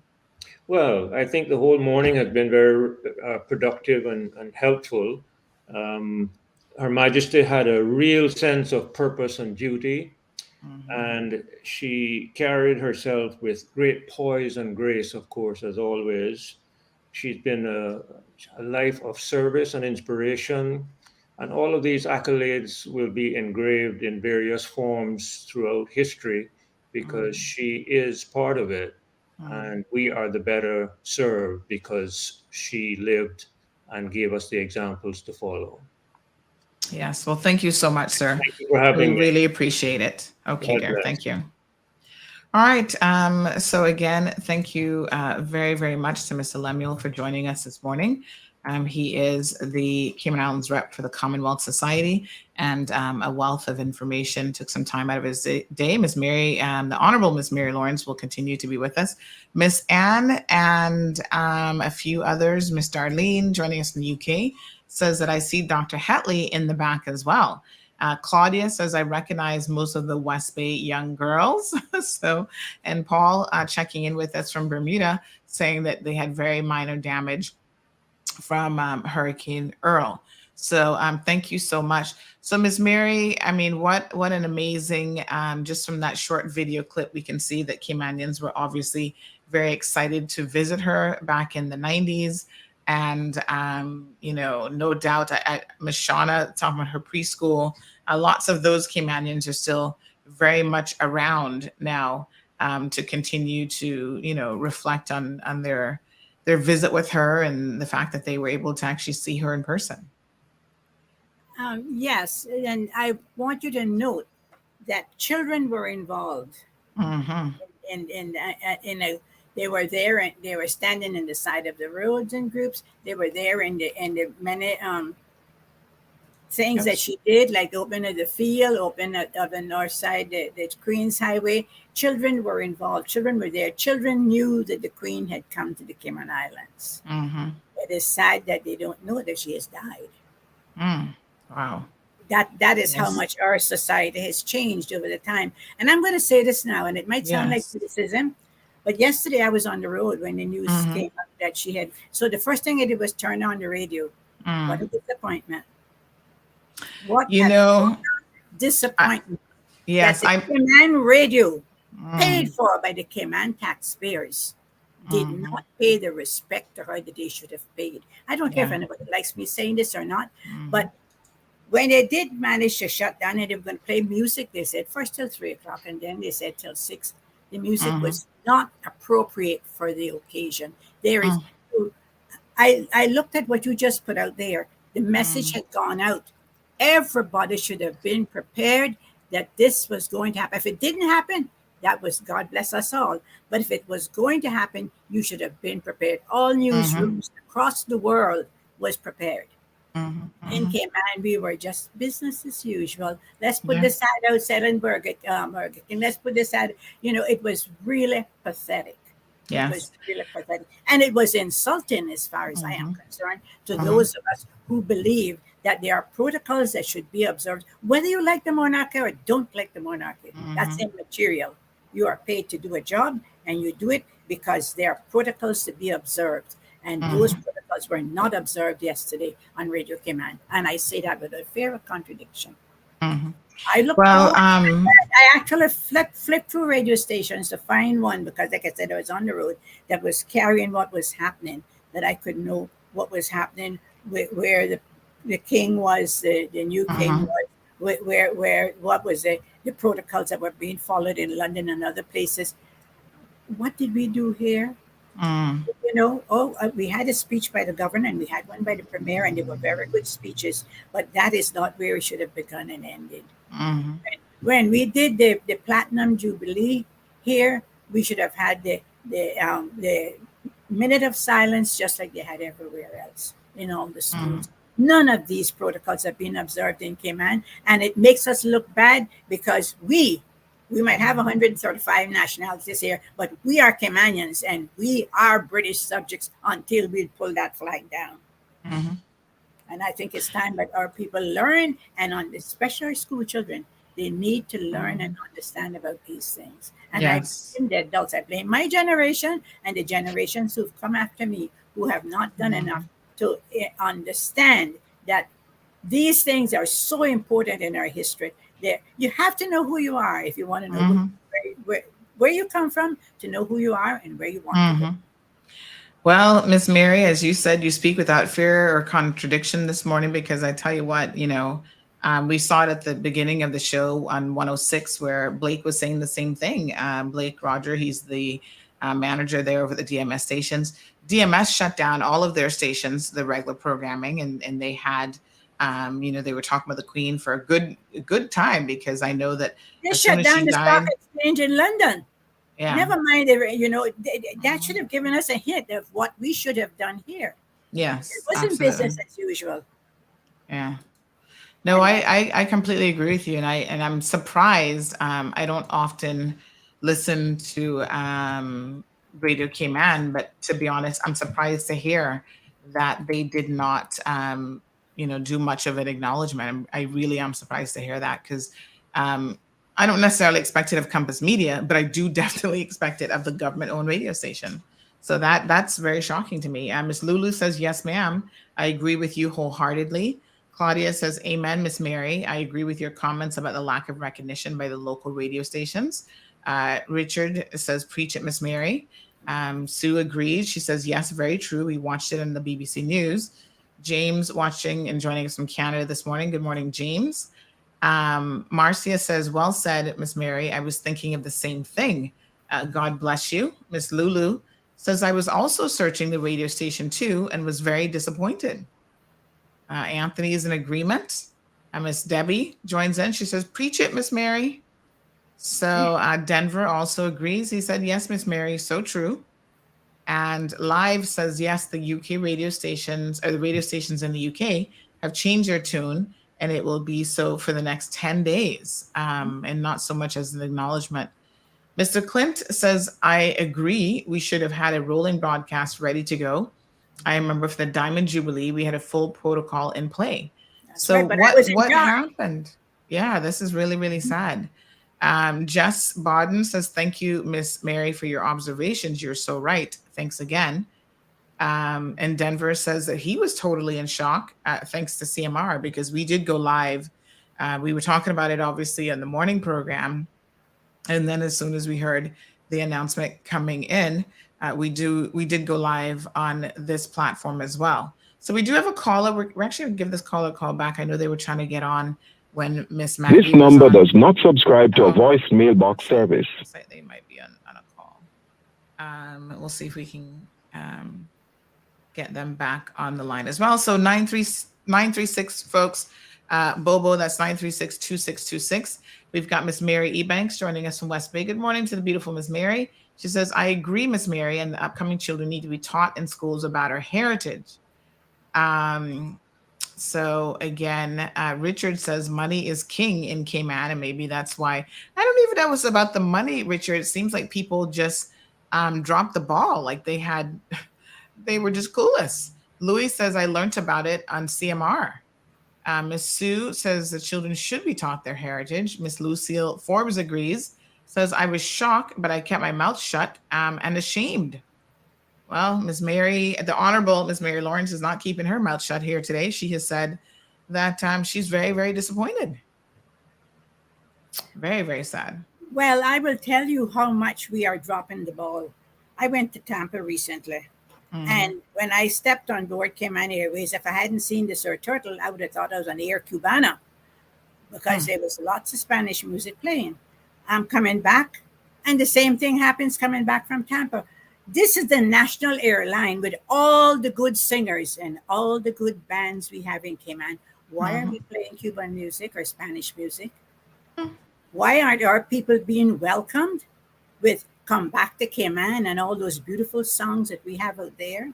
Somebody's dropping the ball on a lot of things that tells us that we are Caymanian and we should be proud of Caymanian, to be Caymanian, and I just feel that we're just letting ourselves be overwhelmed by all of this stuff that is around us, and I don't know if it's from just a lack of knowledge, a lack of protocol, what it might be.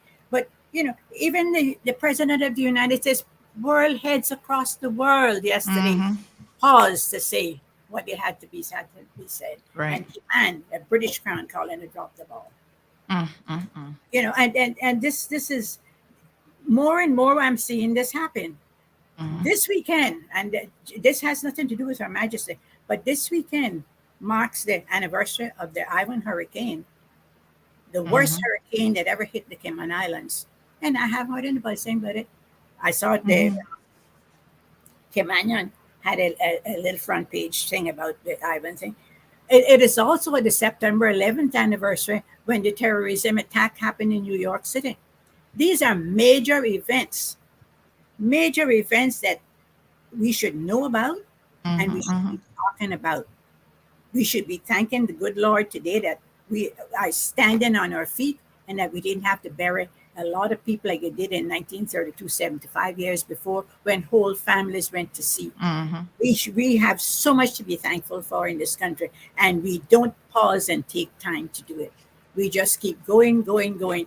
Put up another concrete jungle, build another road, bring some more cars. That's not prosperity. That's the type of ignorance, in my opinion.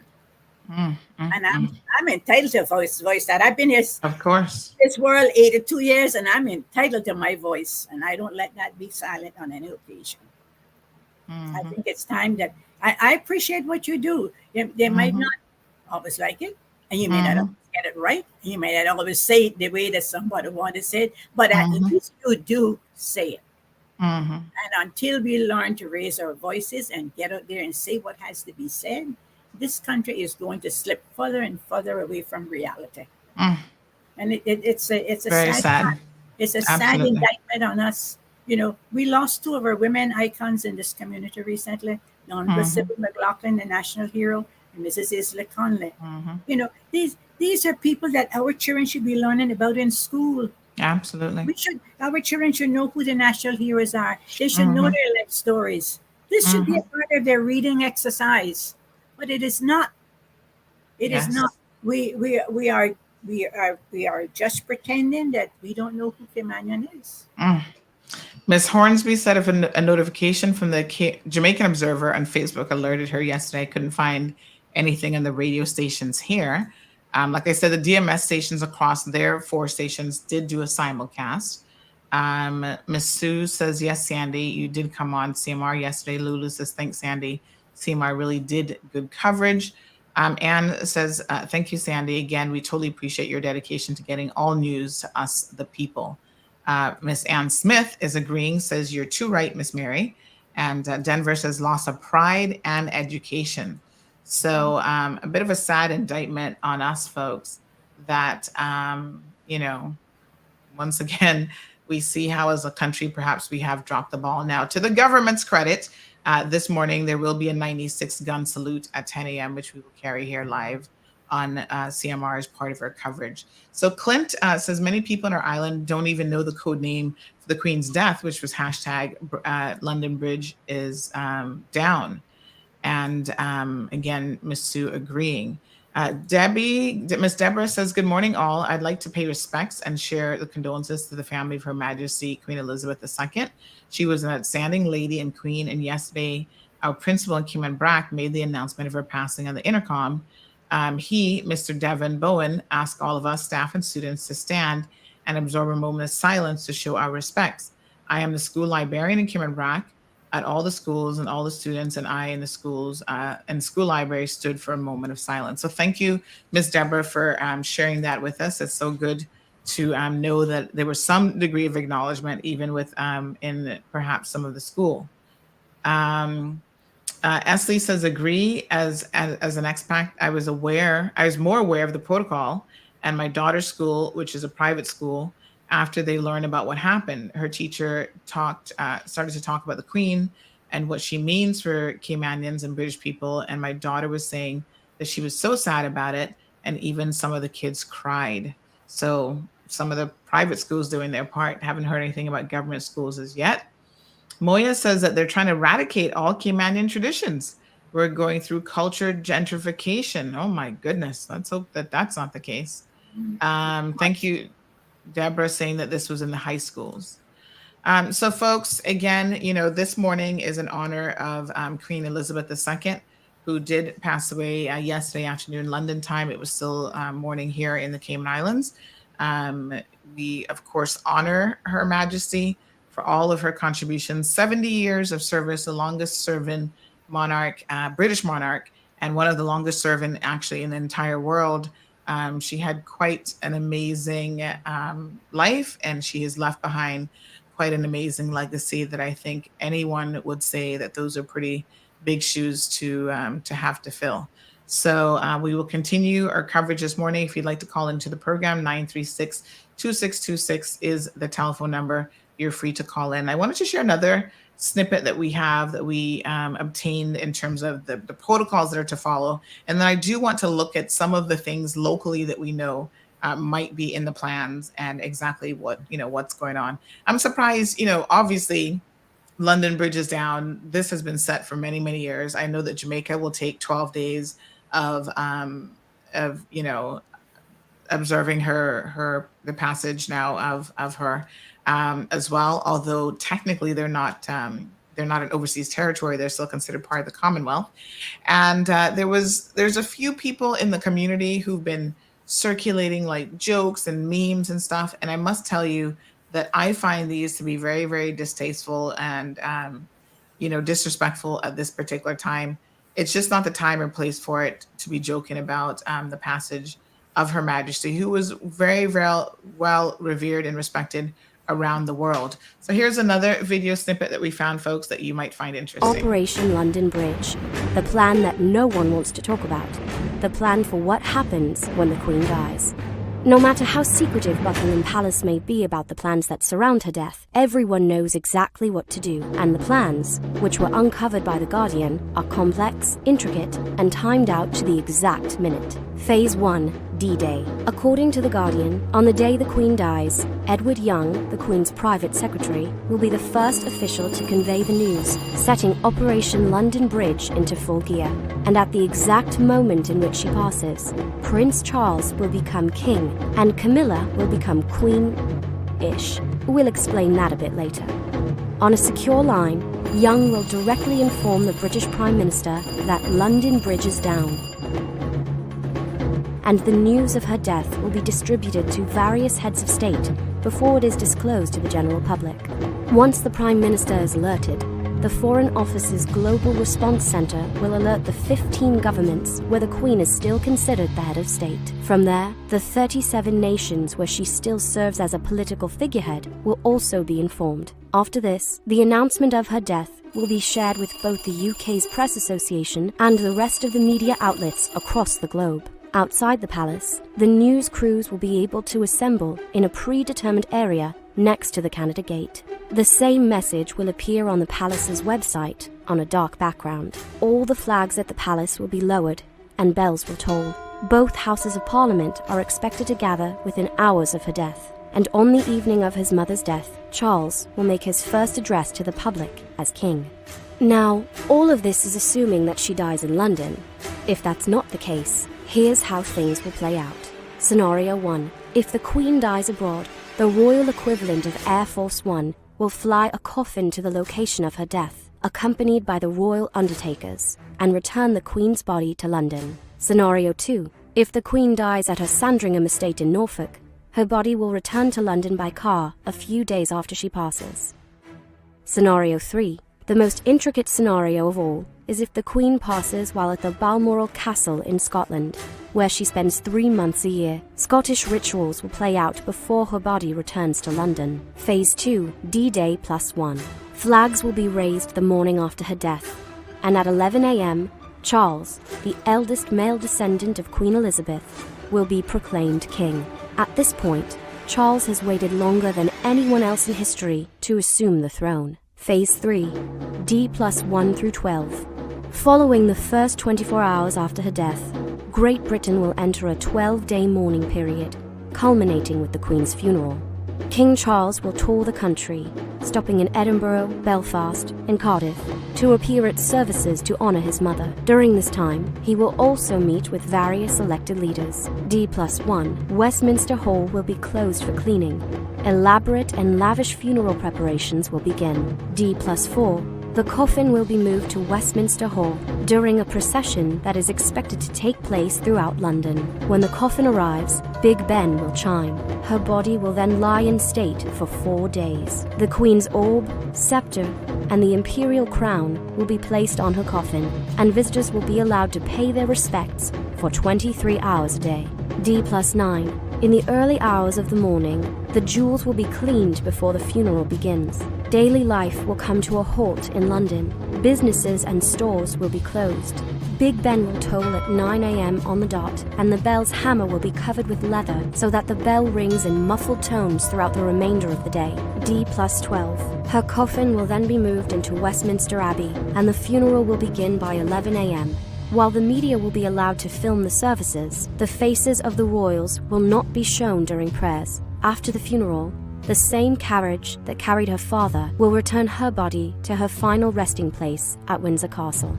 It's an understatement to say the Queen's death will mean huge changes for the House of Windsor. As previously mentioned, Prince Charles will become king. So what happens to Camilla? Most royal experts believe that the Queen's death will technically make Camilla the Queen Consort, but any speculation about her title is just that. King Charles will ultimately make that official decision. The Queen's death will move Charles's eldest son, Prince William, the Duke of Cambridge, up in the line of succession to heir apparent. After that, William's 3 children will fill the line in their birth order. This includes his daughter. Thanks to a 2011 vote by the British Commonwealth, Princess Charlotte will be second in line, following her big brother George. So what does this mean for Prince Harry, Charles's youngest? Back in 2013, before the Duke and Duchess of Cambridge had children, Prince Harry was third in line to the throne. Now, Prince Harry is 6th, followed by any children he and Meghan Markle may have. And last but not least, there's Brexit. The truth of the matter is that the monarch has little to do with the UK leaving the European Union. But considering all of the change that will come from a departure from the EU, the monarchy may be the last standing and the most stable institution left. So again, folks, some very, very interesting insight into what is playing out over the days to come. So what we know here in the Cayman Islands, I'm just going to share some additional information. There will be a 36 gun salute this morning, which is going to be a mark of respect for Her late Majesty Queen Elizabeth II. It's going to be held at Government House.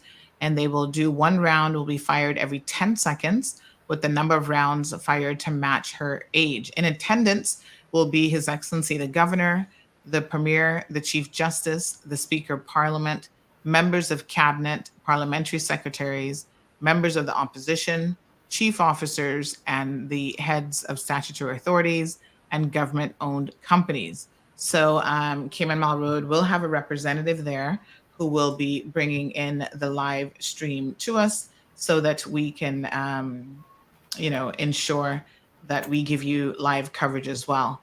There will be I should say this, that there will be, it's not an open invitation, so you cannot just show up to this event. It's by invitation only. And so we will bring it to you the best we can, which is through, thanks to modern technology. So Miss Mary, any thoughts? We do know that, of course, we will be having a public holiday. I think somebody was asking about that yesterday as well. Indeed, there will be a public holiday. We have some poems. There are people who've written some poems. Barbara Cozy has shared a poem with us, which we will read in just a little bit. And we do have Miss Jenny Manderson, who has also shared something that she wrote, which is memories of the 1983 visit of Her Majesty the Queen. So perhaps we'll get those queued up in the meantime. Miss Mary? Yes, Sandra. I am concerned now. We've watched it in the beginning, but we have a week in front of us. Mm-hmm. What are they going to be doing in the schools to make the children aware of what is happening on a day-by-day basis? Mm-hmm. Who is going to make sure that the teachers put this out to children, that the children understand that the Queen that has been the Queen for the Cayman Islands for over 70 years has passed? Mm-hmm. And, this is a golden opportunity for us to remember all of this and to pass it on so that children understand that we have a foundation. The stability of this country, whether we want to admit it or not, is built on the fact that we are a part of the British. We're a British crown colony, or a British territory, as I like to call this now, and on the stability we have has been built on that, and we need to, like I just heard them talk about, changing the money. They're going to change the face on the money. All of these things, children should be aware. High school children should be aware of these things. High school children should be aware of how our country developed over all of these years. And back in 1952, when she became queen, we didn't have an airport. We had sand roads. We didn't have a dock. We had a iron stake in the iron shore that we tied up the ships onto.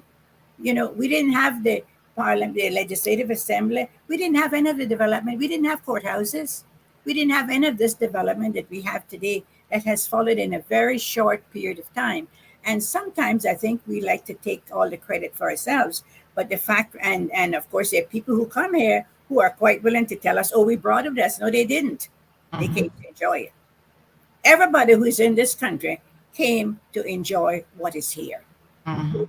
They might have brought a talent that we paid them to carry out, or we might have allowed them to set up a business that employed a couple of Caymanians, and they're very few and far between now.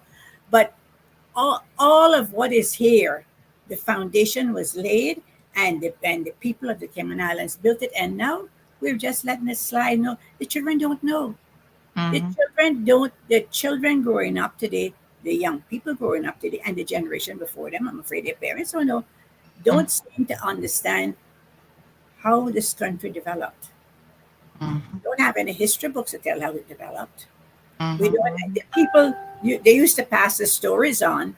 I always say I wasn't here in 1932, but I know all about the 1932 hurricane because I listened to that over and over and over in my family, in my community. What happened? How the crops were destroyed? How the homes were washed away? What happened in the BRAC? How long we had no communication with the outside world? All of this, and the Ivan hurricane. You ask a school child about that. I in one school, and one little boy finally put up his hand and said, his dad had told him it was bad. And I said, bad like how? He said, I don't know. My dad had just said it was bad. So what are we teaching our children? How are they going to know what we have? The Bible tells you, and I know these people, I don't like religion. In Deuteronomy, it tells you that when you have done all the things that you are supposed to do, you are obligated to pass it on to the people, the children who come behind you. And that is why the Jewish nation did that. That's what the Passover was. And today, every child that is Jewish knows what the Passover is because down through the generations, they have passed the traditions of their nation. And we in the Cayman Islands that have so much to be thankful for and so much to be grateful for, our children don't know who they are. Every other nationality in here know who they are. They celebrate their festivals. They celebrate their whatever they call them, that they bring from the other Caribbean islands, the carnivals. That's not Caymanian. But we bring it here, and they bring it here, and we accept it. Because we didn't develop anything of our own. Piracy this year is being stretched over 3 months. I don't know who came up with the idea. But I looked at the program, and nobody called us, but the Heritage Day is on the public beach on the 1st of October. And we have a heritage site in Town, second to none. Really? Something is wrong. Something is wrong somewhere, and somebody needs to get together, sit down, and talk about what we're building in this country and who we are building it for. How we are going to go about making it something that we can be proud of, and that those who come here can understand our pride in it. Because absolutely. Yes, ma'am. Miss Claudia is asking about access to the videos. Miss Claudia, if you just WhatsApp me, I will share those with you. Not a problem. Anthony says, Sandy, it'd be great to bring Miss Mary on in the future. She's a wealth of knowledge. Well, definitely now that she sees how easy it is to join the show. I got a whole lesson in technology last night in the middle of the night from Sandy. I know. We were making sure everything was going to be working without a hitch this morning. And I tell you what, she's a very busy lady now. Don't y'all think that she's sitting at home knitting all day. She is very hard to get a hold of, and she's very, very busy. But we're going to carve out some time because she's at the top of my list for people that I definitely want to include in the Cayman Voices series to be interviewed. And Claudia says, I'd love to shake your hand, Miss Mary. So we're going to share now some thoughts that have come in from Miss Jenny Manderson this morning. She shares that I'm deeply saddened by the passing of our beloved Queen. The Queen's presence was felt around the world. Her annual messages and her messages in troubled times brought a sense of peace and the hope for better days. I mourn her loss, but I'm also comforted that she left knowing that she had lived up to her commitment to dedicate her whole life to service, and she was working until 2 days before her death, which is quite amazing. Miss Jenny goes on to say, I have fond memories of her visits to Cayman. In 1993, I was among the first persons to learn of the planned visit, simply because I was, at the time, the clerk of the Executive Council, now Cabinet. Governor Lloyd called a special meeting and made the announcement. I went back to my office, and to the surprise of my assistant, I didn't take out a stencil and start typing minutes. I was all excited, but I couldn't say a word about it until the official announcement was made later in the day. I was involved behind the scenes, and like everyone else, I became more and more anxious as the date of the visit grew nearer. By the time it was over, I just sagged back. I could actually feel the tension leaving my body. I helped to arrange the preparation of invitations. They were handwritten with the help of a pool of volunteers known for their penmanship. Wow. At least my least favorite assignment was helping to field calls from people asking for invitations. Most calls were from visitors or residents from the UK or one of the countries that was on the schedule of the royal tour. I was so tempted to remind them of that.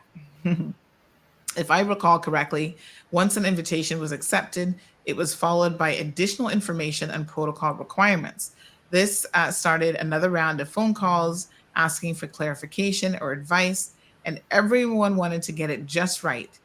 In the end, we were well pleased with the distribution of invitations and opportunities for the public to share in the ostentatious occasion. Let me see. Yes, the car for the royal party was brought in from overseas. Wow. And you can just imagine the panic we experienced when the key broke off in the ignition. Oh my goodness. Shortly after it arrived. This was sorted out, and I hope someone can provide more details on that. The evening of the garden party at Government House was so, for me, the highlight. All the frustrating moments were wiped out by getting to share in the exuberance of senior citizens and other Caymanians from all walks of life who revered the Queen and never thought they would get to see her in person. It was a joyous event. One of my aunts who attended said something to the effect of, "Oh, I have seen my Queen. I can die happy anytime now." And then she goes on to write, who was seen leaving the reception in questionable garb. After carefully choosing my outfit for the occasion, I left the reception wearing a green garbage bag, courtesy of a bartender. True. The reception ended. The Queen headed towards Government House, and she stepped inside the covered area. The heavens opened. So green again, as Mr. Lemuel Horson mentioned. My fondest memory of the ceremony in front of the Legislative Assembly building was Miss Annie's speech. I'm sure that she used any of the carefully prepared material. I'm not sure, sorry, that she used any of the carefully prepared material. She spoke from the heart and echoed the sentiments of the people she represented. After I was introduced to Her Majesty at Government House in 1994, I had to ask myself what happened. Did I curtsy? What did I say? I remember the handshake, but did I make the dreadful mistake of holding out my hand first? I'll never know. And yes, I had been one of the people giving advice on the do's and don'ts. I suggested one of my former staff call in to share his story on this. When guests were walking to the terminal to get on a boat to board the Queen's yacht, we were aware of cheers and calls from a group of people nearby. next morning, one of my staff members told me that they had been rating us best gown, best walk, etc.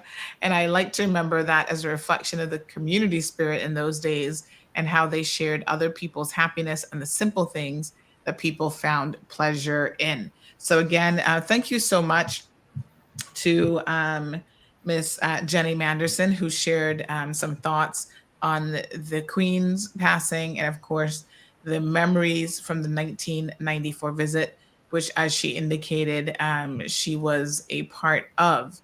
We do have another person, Miss Barbara, who sent in a poem that we will read here now today. This one says, Hail to Queen Elizabeth. 70 years, she's all we've known, a young woman of 25 when she ascended to the throne. We thought she would always be there. She was steadfast, noble, and true. In every possible situation, she knew her duty to do.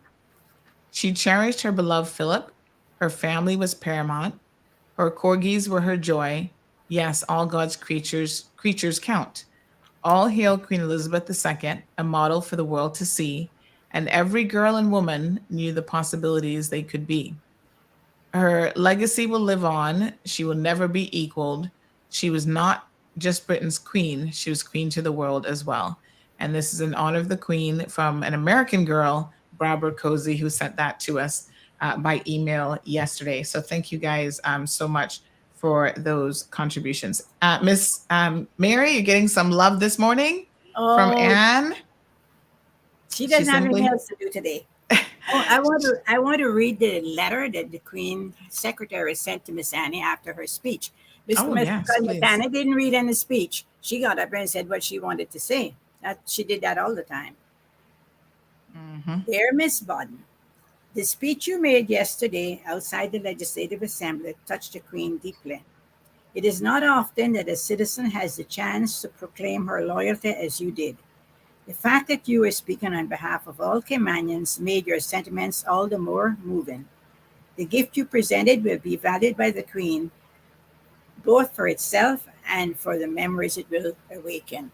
And the gift that they gave her was, of course, the carving of her little corgis in black coral and the horse that she rode. So,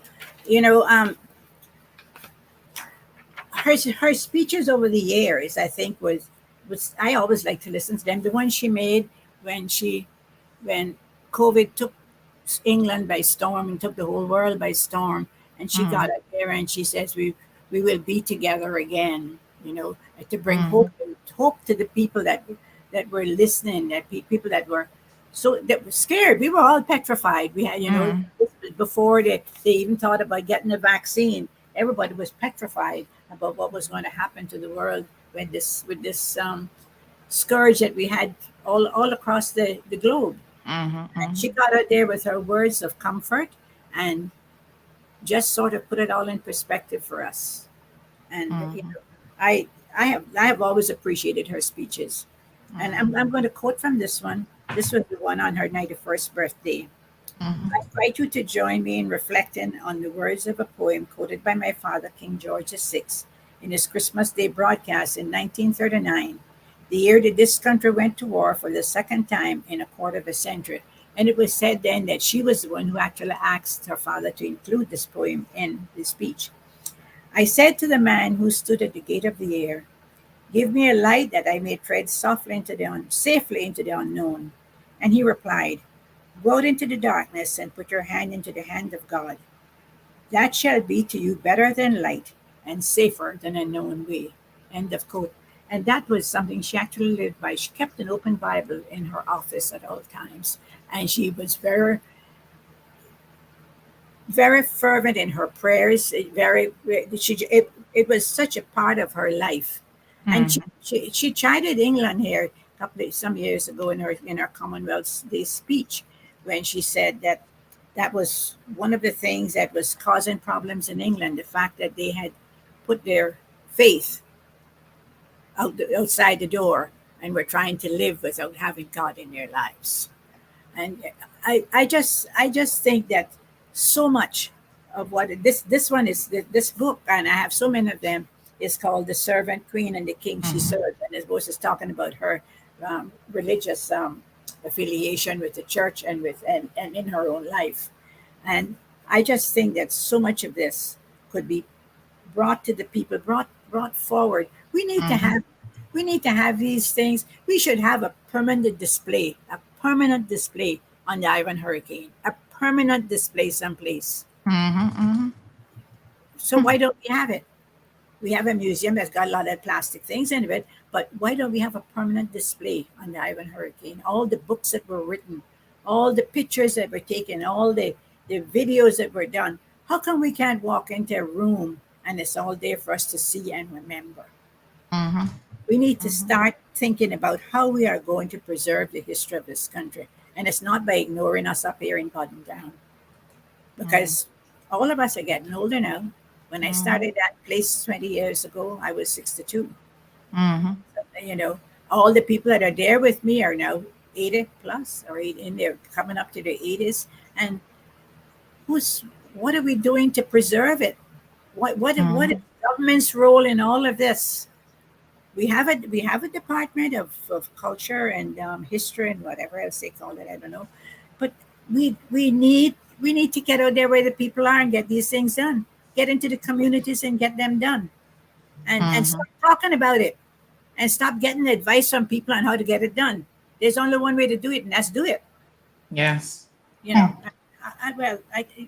you don't want me on your show too often because I No, well, you know the name of the show, my dear. I don't know how familiar you are, but the name of the show is The Cold Hard Truth, and you're giving us some cold hard truth this morning. So that's how we like it on this program. So we have nothing but respect and applaud for you as you speak the truth.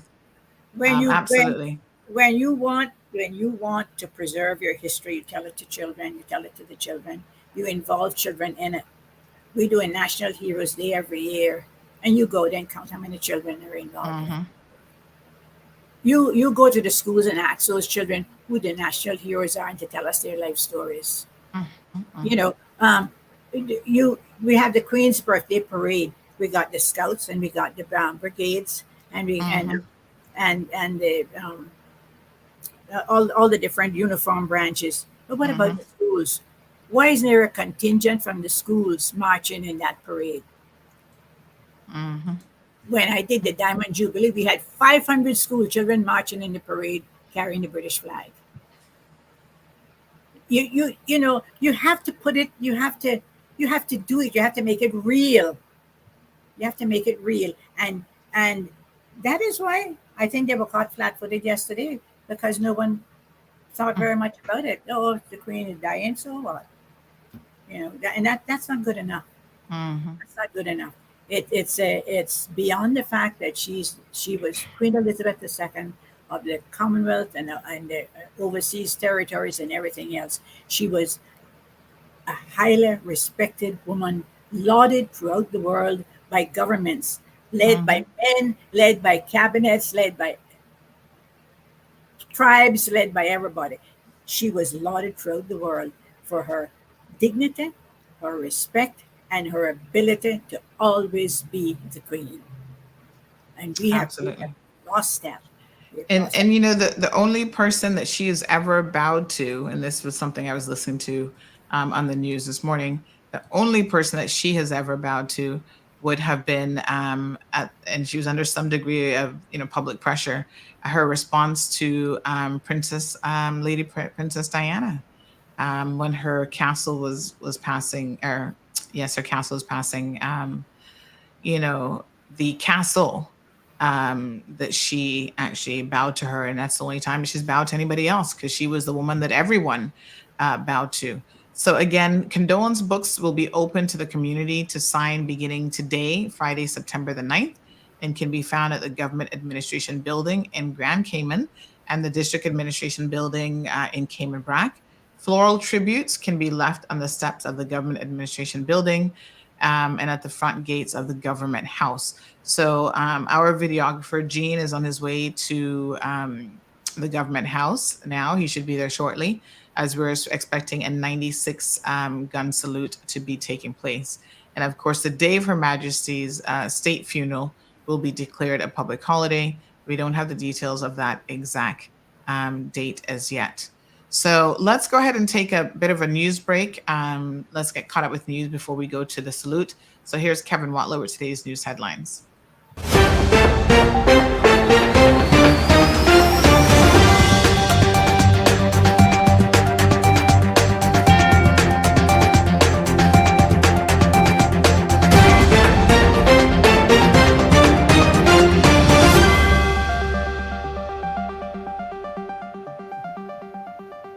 Hello, I'm Kevin Watler, and this is your CMR Daily Buzz.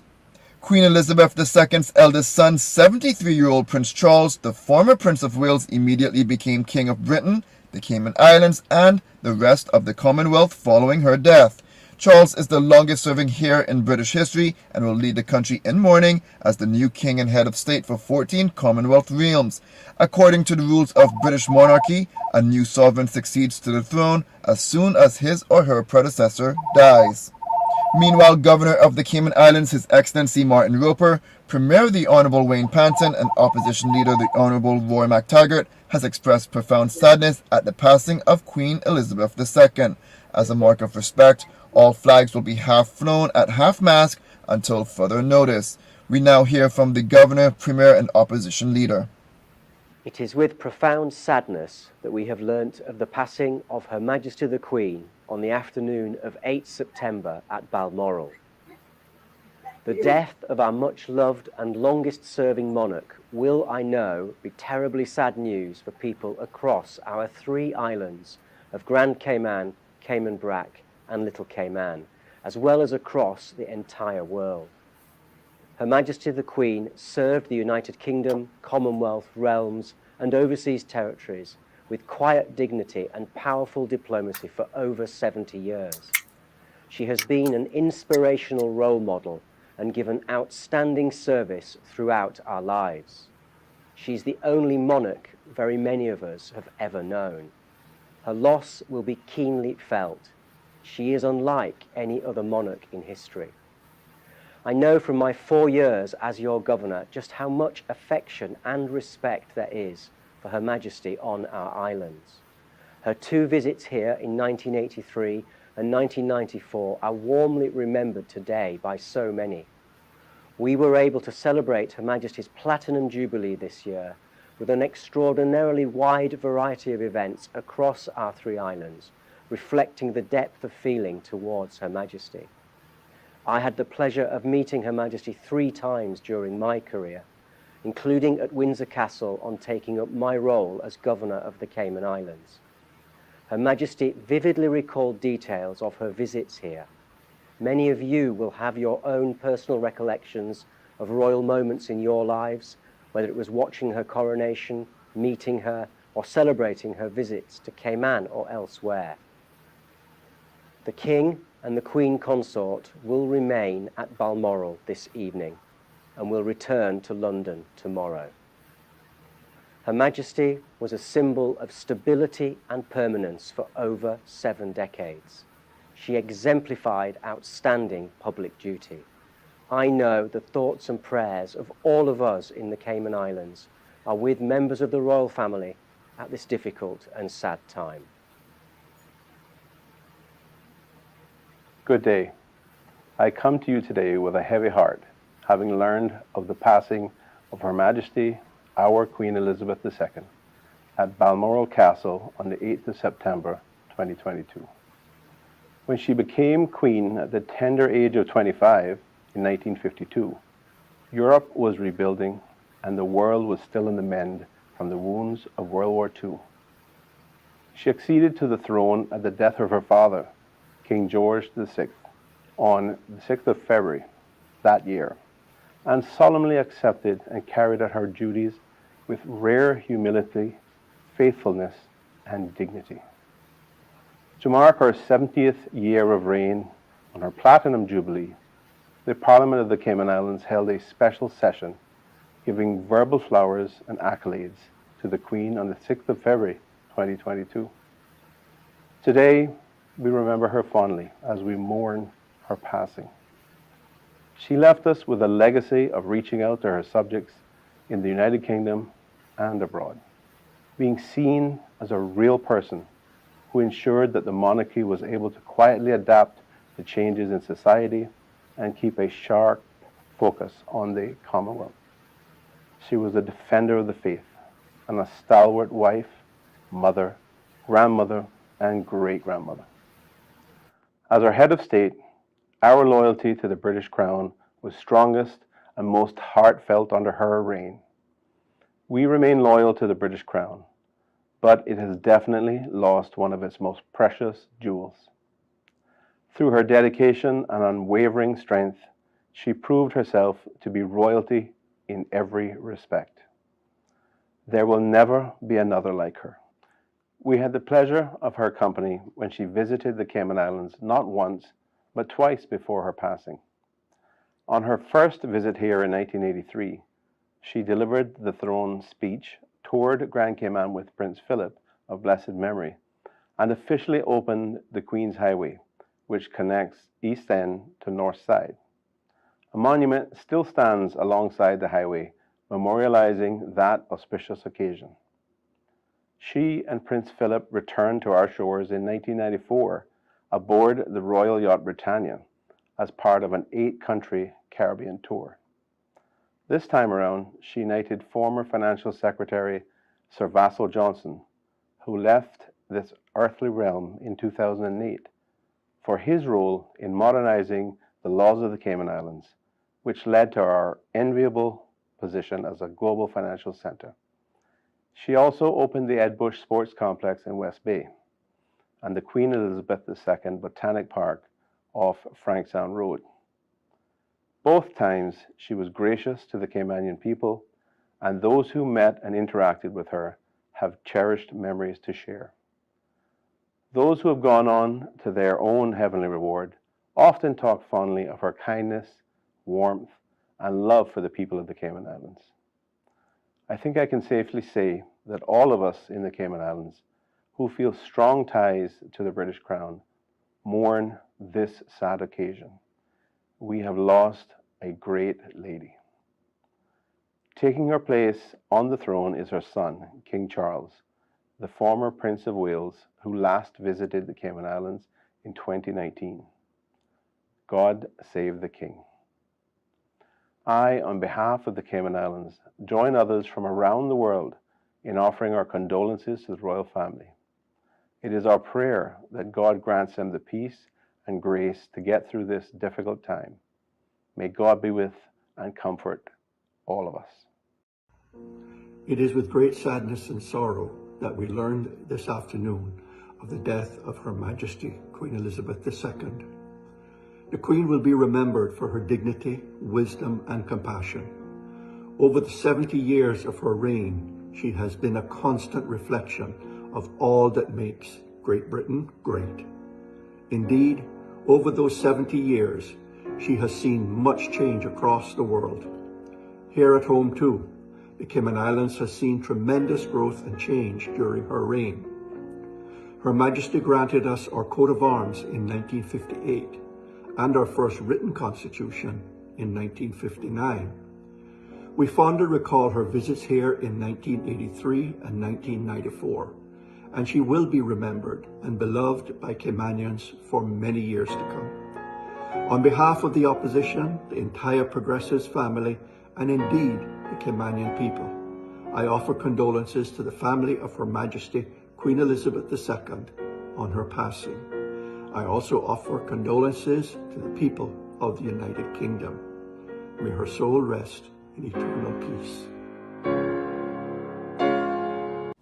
The Cayman Islands Protocol Office is currently planning several events, including a 96-gun salute at Government House. Please monitor the Cayman Mall Road Facebook page for more updates on this developing story. Caribbean Utilities Company released its first sustainability report on Monday, detailing its commitment to reducing Scope 1 greenhouse gas emissions by 75% by 2035. The company said it will achieve this target by installing renewable energy as outlined in the company's integrated resource plan. To access the sustainability report, visit CUC's website. Despite being held on one of the hottest days of the summer, the Children's Coloring Day at the Georgetown Library on Saturday, August 27th was a huge success. 125 individuals attended the event and participated in various creative activities, ranging from coloring and drawing on paper to painting on canvas and doodling on the pavement with chalk. Acting Library Director Kevin Goring said due to the success of this year's Coloring Day, the library will seek to repeat its success next year, possibly in May when it's cooler and more fun for everyone. Stormwatch 2022 is brought to you by Home Gas, your propane experts before, during, and after the storm. The National Hurricane Center is tracking 3 tropical systems. By the way, Danielle is history. It's no more. But we do need to pay attention to Hurricane Earl, which is currently impacting Bermuda. Earl will start to pick up some speed, and conditions in Bermuda should start to get a lot better by Friday afternoon. The other systems out there are not expected to impact any land in the immediate future, so we'll continue to monitor them to see what they end up doing. We are in September, which is when the tropics get a lot more active, so be storm ready, Cayman. Now for your CMR weather update is brought to you by WG Charters. Sunrise at 6:12. Sunshine along with some cloudy intervals. The temperature rises to the high 80s when the high temperature is at 88 degrees Fahrenheit and the relative humidity is at 70% like the forecast calls for. The temperature will feel around 100 degrees Fahrenheit. The winds south-southeast at 10 to 20 miles per hour. Then the sun sets at 6:33. At nighttime, the temperature falls to the high 80s. Looking forward, similar weather conditions are expected. So remember, it's summertime, so those hot days, warm nights, and scattered showers are very typical for this time of year. CMR weather updates are brought to you by WG Charters. They offer private boat trips for a great price, so we encourage you to support them. Now for some regional and international news. The Pan American Health Organization is finalizing plans to obtain 100,000 doses of monkeypox vaccine for distribution to Latin American and Caribbean member countries. As of September 6th, over 30,000 monkeypox cases have been reported in the Americas, with most cases concentrated in the United States of America, Brazil, Peru, and Canada. So far, most confirmed cases are among men, although at least 145 cases have been reported in women and 54 cases among people under the age of 18. Cuba's deputy foreign minister has accused the Biden administration of acting immorally, illegitimately, and unfairly by keeping Cuba on the list of state sponsors of terrorism, claiming it has been a victim of state-sponsored terrorism by the United States for more than 60 years. Carlos Fernandez de Cosio, in an interview with the Associated Press, said maintaining Cuba on the State Department's blacklist with North Korea, Iran, Syria is an easy way to punish Cuba, with the overall aim of trying to make Cuba what it's not, to make Cuba a failed state. Former CNN News anchor Bernard Shaw died Wednesday of pneumonia unrelated to COVID-19. He was 82. Shaw was CNN's first chief anchor and was with the network when it launched on June 1st, 1980. He became a household name with groundbreaking coverage of the first Gulf War live from Baghdad, Iraq in 1991. He reported from a hotel room as bombs were exploding outside his window. He retired from CNN after more than 20 years on February 28, 2001. That's it for now on the Daily Buzz. Thank you for joining me. Please stay safe and God bless.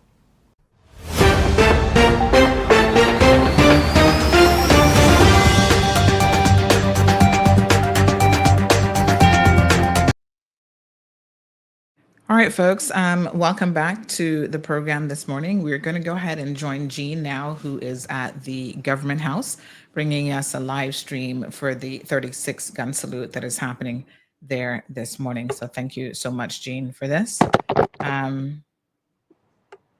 We'll just go ahead and watch. We don't really expect Jean to probably have much to say, but we're going to go ahead and watch the ceremonies this morning. So essentially right now we see, it looks like some of the dignitaries as well as some of the guards standing in front of the governor's residence, which is referred to as the Government House. And they're standing just quietly, as well as the members of the Legislative Assembly, who we expect a number of invited guests to be at the location this morning as well. Most people are dressed in black, which is the formal, obviously, color that everyone should be wearing today.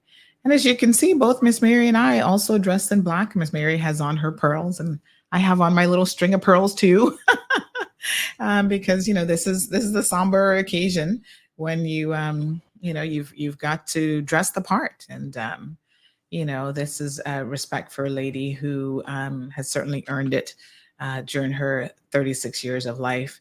And someone said I keep saying 36 gun salute. No, it's 96 gun salute. To be very clear, one for each year of her reign.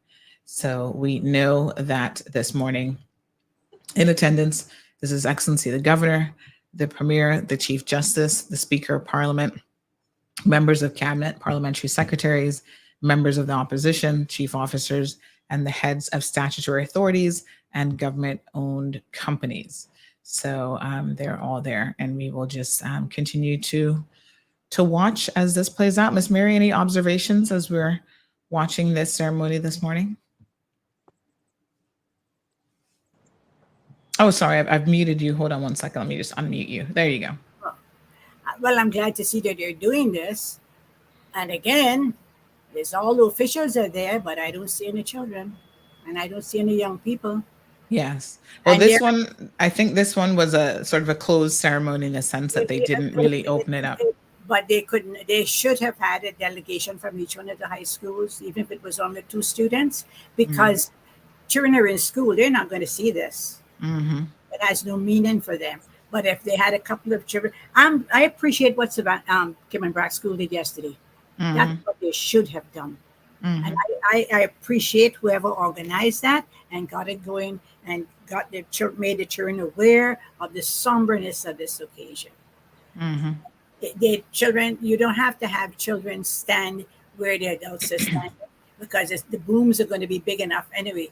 But they could have had a little delegation of children, young people, from a couple of the schools there to say, this is a part of the traditions that we are a part of, because that's what it is.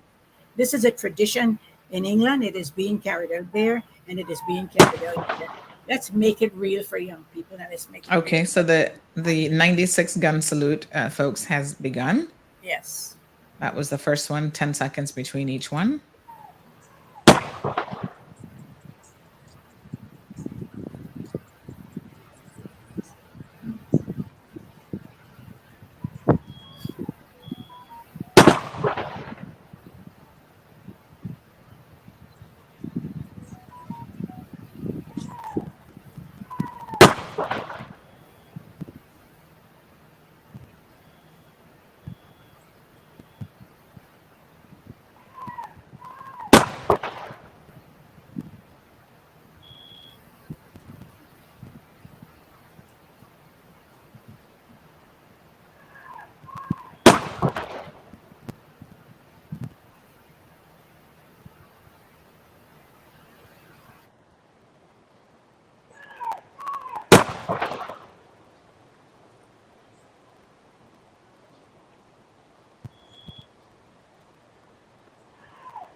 All right, folks. So we are just taking sort of a brief break in between. So we've heard the 96 gun salute, and now His Majesty, His Excellency the Governor, my apologies, Mr. Martin Roper, and the Premier will make their way inside to sign the condolence book. So we will be having Jean bring that feedback in here in just a second. I'm sure he's making his way now to the inside of the governor's residence, the government house, for that to happen. So a very, somber moment, Miss Mary. We saw one officer, looks like the heat got the better of him. I saw some of your comments saying that someone had fainted and passed away. And of course, folks, it is very hot out there. It still is the dead of summer here in the Cayman Islands, and they are wearing a full uniform. And so, yes, sometimes the heat will get to you. So note your comments on that. I'm sure he'll be okay, and they'll get him the medical attention that he urgently needs. Probably just a good glass of water and maybe a good fan, some air conditioning.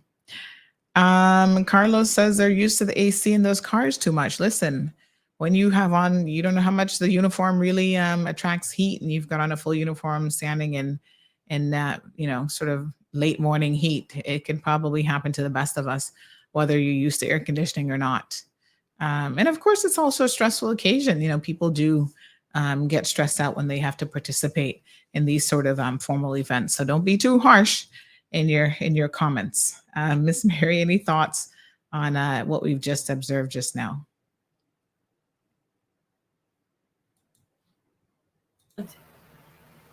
I'm sorry about the officer that went down.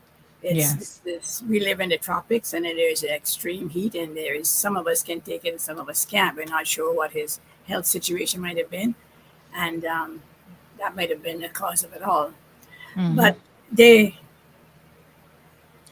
now that they have done their 96 gun salute, and the Premier and the Governor and the Premier is going inside to share the condolence book.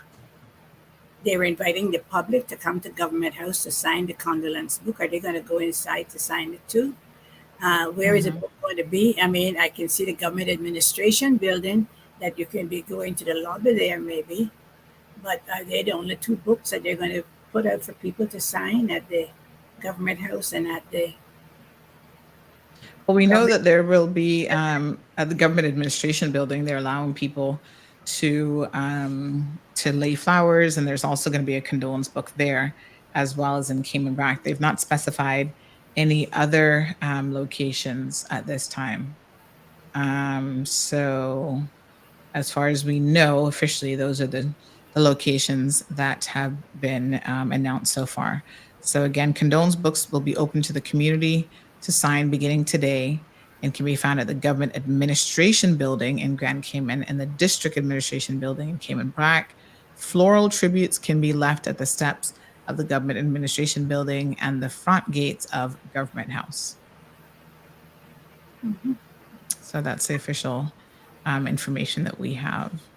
So quite interestingly enough, speaking of the heat, I figured that Gene just pulled out the live stream so that he could get in position to capture the signing of the book. But in fact, he has messaged to say his phone has overheated. And I've had this happen on occasion, even with me. So I know to carry a little phone umbrella because, yes, direct sunlight, these iPhones don't take too kindly to the heat.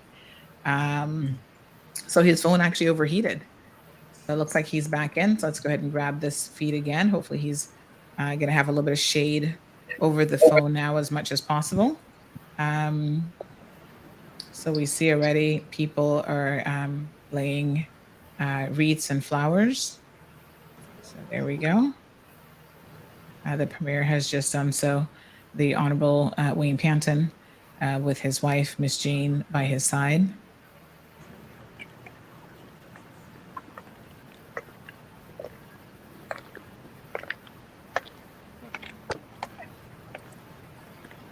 Others are lined up to do so.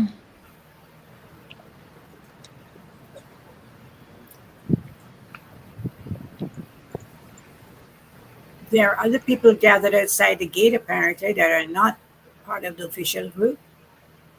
From their clothing, I would presume some are wearing pants, and that I can see from here. I presume these are people who've just come to observe from the outside. Is that it? It looks like it, Miss Mary.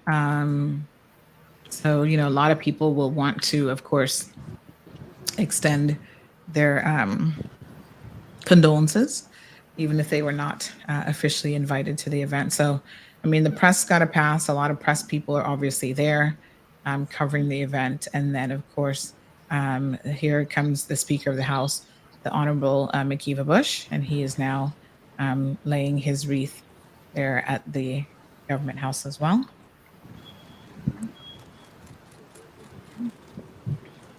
And we shared earlier pictures with Mr. Bush when he actually had the opportunity to meet the Queen on her visit when he was the first elected member back in 1992 and a minister as well. So I'm sure he has some personal thoughts this morning on the loss of Her Majesty.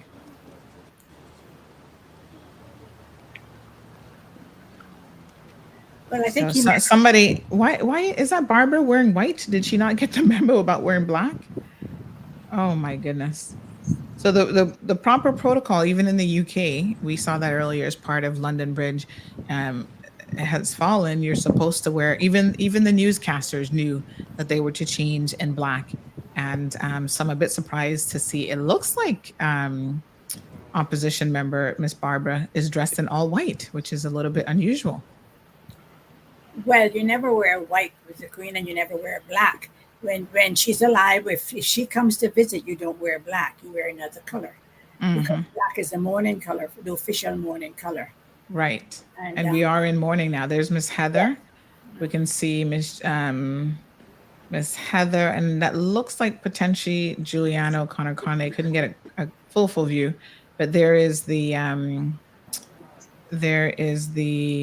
help me out, Miss Mary, at the courthouse, the Chief Justice, yes, Chief Justice, the Honorable Sir Anthony Smellie. Yes, there he is, and there's some other government officials. We see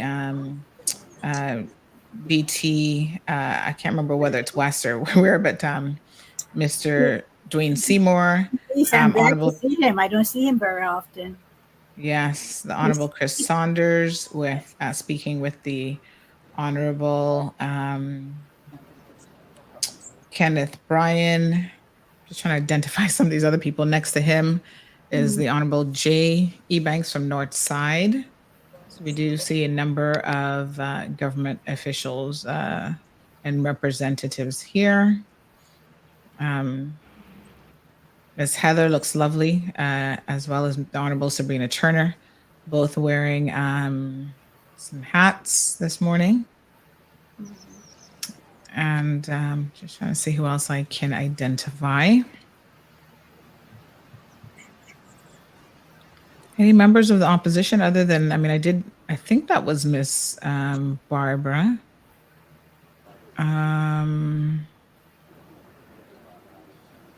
I'm assuming that the opposition leader, the Honorable Roy McTaggart, would have also been laying. Your friend from Brighton carried his speech, didn't he, a while ago on the news broadcast? Yes. Yeah, he was part of the news broadcast for sure. So if you're just joining us for some reason this morning, folks, we've been doing all morning coverage here on the Cold Hard Truth. Really just, taking a moment to reflect on the life and the legacy of the late Her Majesty Queen Elizabeth II. So we do see that's Parliamentary Secretary Kathy Wilkes. And yes, that does look like Miss Barbara. I don't know if Jean, can you get a little bit closer to who else is over on that side to see if we can see any members of the opposition? But yeah, she's speaking to Cabinet Secretary Samuel Rose and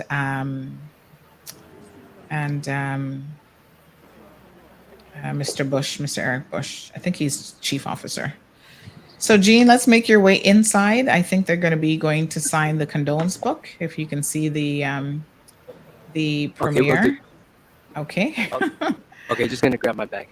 Okay, I'm just going to pull you out 1 second, and then Miss Mary and I will chat while Gene is getting himself organized to go inside of the government house there. So, yes, I mean, there's a lot of protocols that have to be followed, and this is where people need to know the important role now that the protocol office plays is during times like this. They are in an advisory role. Natasha says global protocol, and that's why that office and the person who heads up that office really has such an important role because they set the protocol and they advise even the elected officials. They don't always listen, that I know for a fact, but they, that role is there to advise them on what it is they need to do. Everywhere else in the world takes protocol very, very seriously. And I feel like here in the Cayman Islands, we are still trying to find our footing as it relates to protocol. And I'm not really sure why, because it should be something that, protocol managers and protocol heads of protocol, they study and they go overseas and abroad to get all these certifications and so on. So I don't know why officials don't listen to them. I always find it very, very peculiar. It's like, you're not the expert.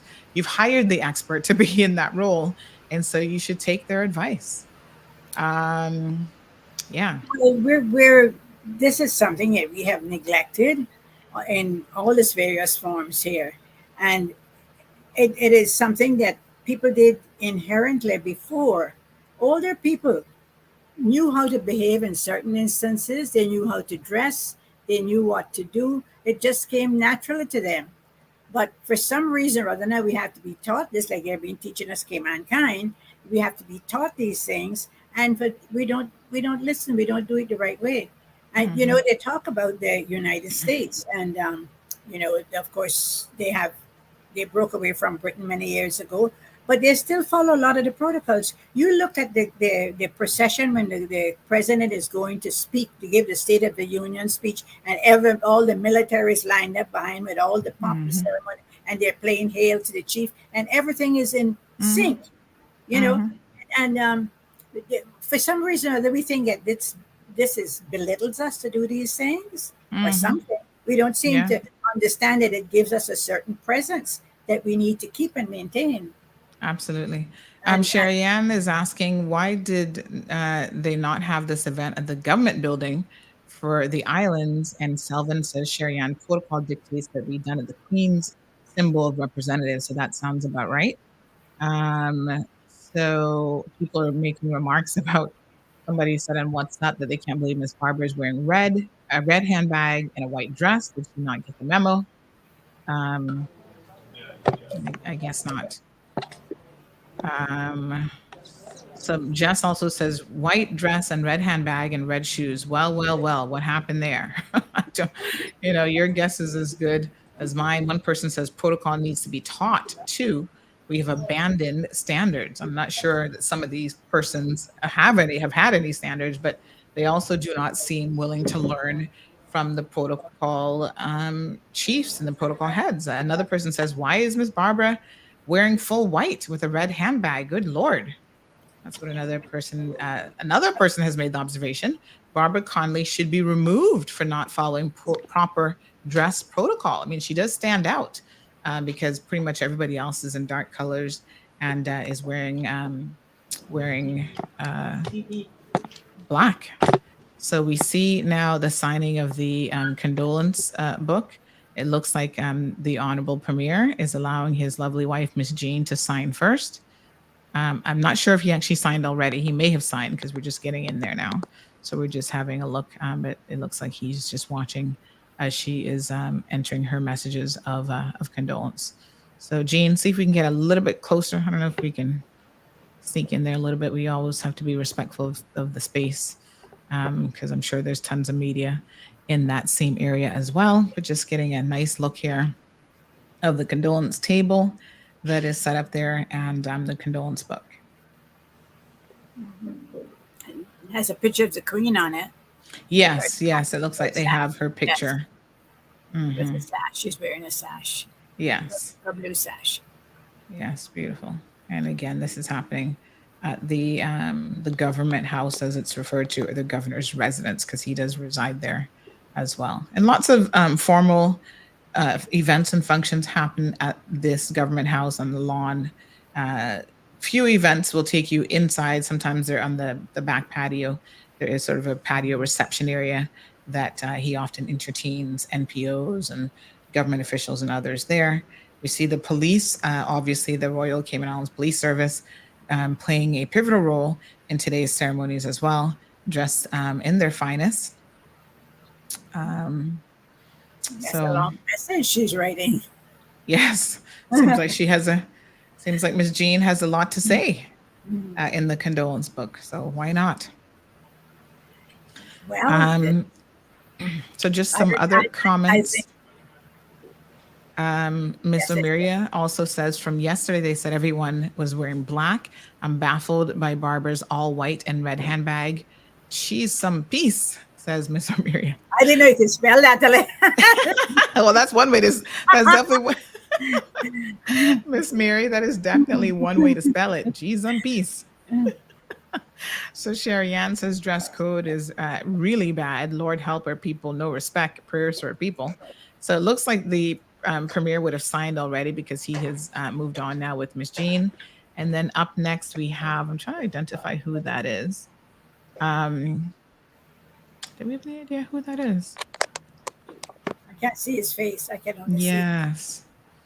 I can't quite make out who that is. I know it's not the governor. So the governor must have signed before He must have signed first. Yes, he must have signed first. And the Premier next. Right. Can't quite make out who this individual is, I'm afraid. I don't know. I pulled his face up, but you can't see his face. You can see the side of his head.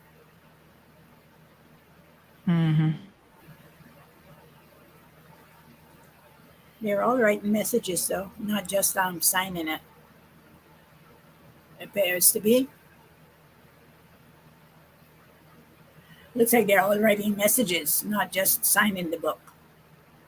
Okay, so we ask Miss Mary to be silent because they can hear us.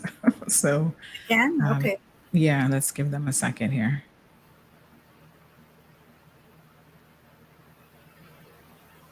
I think that's nice. I know that you can put your message in. So we'll just, we know that people are obviously on the radio listening as well.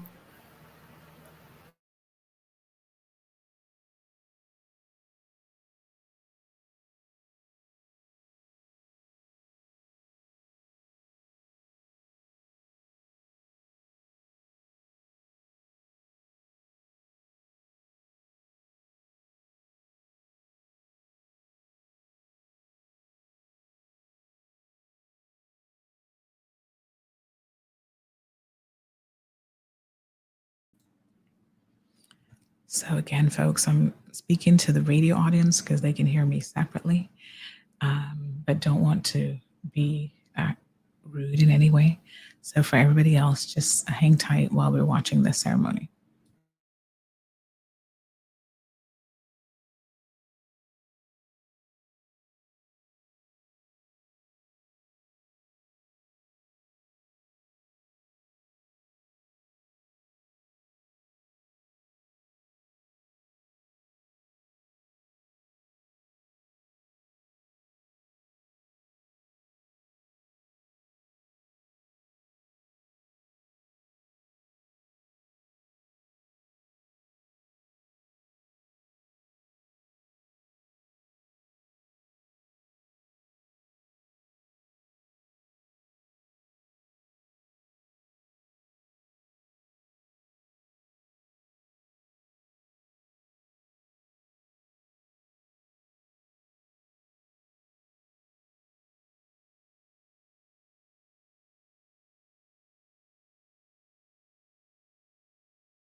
So just a quick note to our online listeners, we have muted ourselves for the online stream, but the radio audience can still hear us only because they've asked us to be quiet.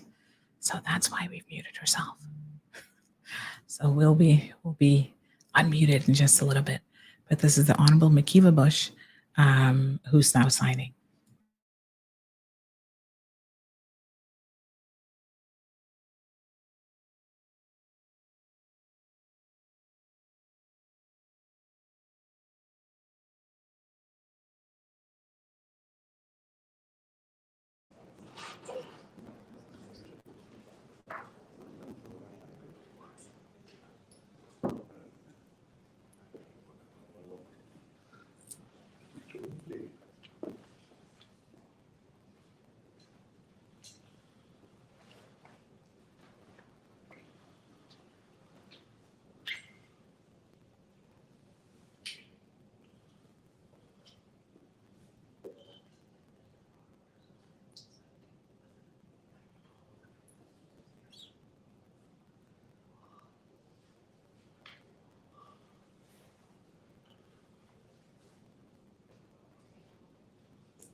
Jean, I'm going to go ahead and pull out now, and we'll pull you out of the feed, and you can feel free to take some photos and so forth, okay? I'm not sure he can hear me, but let me just send him a quick WhatsApp message. So, folks, we are back. Again, they had asked us to mute our conversation here so that they couldn't hear us yakking in the background while they were signing. So Gene is going to grab some photos for us. We're going to go ahead and end his portion of the live stream. Miss Mary, let me just, whenever you're ready to come back, let me know, and I will unmute you and bring you back into the stream. She just stepped away from her desk for a minute, and then we're going to go ahead and wrap up the program. So thank you so much. So Lulu said, I was wondering if CIG was there, but you just answered the question. All right, Miss Mary, we brought you back in. We've unmuted you. I've just ended the stream. Jane is still there on the live stream, but again, you know, he's going to go ahead and wrap that up. So we're going to go ahead and wrap up here this morning for about 10:58. We've got about 10 minutes left in the program. It's a lot that happens in the background here, as you guys can see. Ms. Mary, I'm multitasking. I'm messaging Gene, telling him that I pulled him out of the feed, that I'm done, and he can kind of go back. And of course, the Chuck over at the radio has asked me if I need any more time, and I said no. We've talked. I have talked 7.5 hours before during the election, but oh, God knows I can't do that today. Some days I just can't. But Miss Mary, thank you so much for coming. What are your general thoughts as you see the signing of the book this morning? Well, I hope that all the messages that they were writing were on behalf of the people of this island, not just their own personal messages, but you know, they are our representatives, and when you signed the book, I hope they signed it on behalf of all of us, not just themselves. And going back to the Button Town thing, you know, I want to give you you have them, my phone number and my email, because anyone who wants to come there, the place is run by volunteers. We don't have any paid staff. We don't have any money to pay staff, but it's run by volunteers. And all you have to do is to call. I showed that yesterday for 2 hours to 2 people, because people called and said, "Can I come to see it?" You know, and we do it for groups. We do it for schools. All they have to do is to call my number or call Miss Evans' number, and we will set up the time. Give us a day or two to arrange, so that if you're bringing a group, that we have enough people there to show both buildings at the same time. But other than that, yes, I would. You know, I hope that this will now spark some interest, and people will come to see the exhibition that we have on show. This should be a wake-up call for us, Sandra, on the fact that we are neglecting so much of our history, that not just the British connection, but our own connection with our own people. We are neglecting that. You know, like I said, we go through the thing once a year. We have National Heroes Day, but we should be teaching that in schools every day of the week. You know, absolutely. We need to have a plan. We need to move the plan forward, not just put it down on paper and put it in a policy somewhere and leave it there to rusticate till the next government comes in, which is what has been done over all of these years, not just with this government in particular, because they've inherited that whole scenario. But we need to be doing this. We need to be putting forward the history of this country and be proud about it. We have such when every time I read it, I get shivers. This island has so much history. It has done so much for itself and done for all over the years. We're the only, and this is not related to the Queen, but we are the only territory that actually formed its own government. Other territories were colonized. The British moved their people in and set up their own government. They didn't do that in Cayman. They called two Caymanians and said, "Bring law and order to the country." We are the only country in the Commonwealth that chose to be a British Crown colony. Everyone else was made one and then opted out of it. We opted into it. All of these historical facts should be out there, and people need to understand why they were done. And what brought these changes about, and how the history evolved from them. We need to start teaching our people who they are. Yes. And I that bothers me that at my age I can look back and see that we have not accomplished that in our society and in our education system. Very sad. Well, we do a small little part here on this platform when we could, or when we can, I should say. Our Cayman Voices series is going to be kicking this off in earnest. And we hope that, again, you can send us recommendations of people that we should be interviewing to be capturing our Cayman history and culture. We're focusing on 70s plus at this stage because I feel like, we're in such a precarious situation. Every day we're losing people, and we're losing that nugget of their personal stories and their personal histories and culture that makes up our collective story as a people. And that really saddens my heart. And we've been talking about this project for quite some time. We finally have the mechanisms in place to kind of really get it moving and get it underway. So please, WhatsApp me recommendations, send me those recommendations, and we will try to get to those individuals as quickly as possible. We know that sometimes elderly people, sometimes, they'll have a better day, or, it takes time at times to try to schedule time with them. And definitely Miss Mary is on our list. We have Selvin says, wondering what your guests think about the impact of the Queen's death on the longevity or lack thereof of the monarchy and Commonwealth. I think that's a conversation probably for another day. Miss Barbara said, white, really an embarrassment. So a lot of people, again, a bit surprised at the color choice of at least one person there at the ceremony today. Miss Deborah, we did see that in one of the videos that it was actually called Operation Unicorn because she passed away in Scotland as opposed to London, and then Operation London Bridge would fall from that. So Marcia says, can I ask when is Miss Mary going to do hers? Hers referring to her signing of the condolence book or her video with us? If you could probably clarify, I'm sure she'll be happy to answer that question. Ms. Merrill says, sleep in peace, or Queen Elizabeth. 1983, I remember traveling to East End to see you open the Queen's Highway. Also remember meeting her and Prince Philip at Government House in 1994. She was such a gracious lady. I will always admire her for fulfilling her oath to fulfill her duties to the end, and it speaks volumes to see her perform her last duty with Liz Truss just a few days ago, and literally 2 days before. So Ms. Shirley Rolston, thank you so much for tuning in. Jess says, thanks, CMR, for giving us a look into what took place this morning. You're most welcome.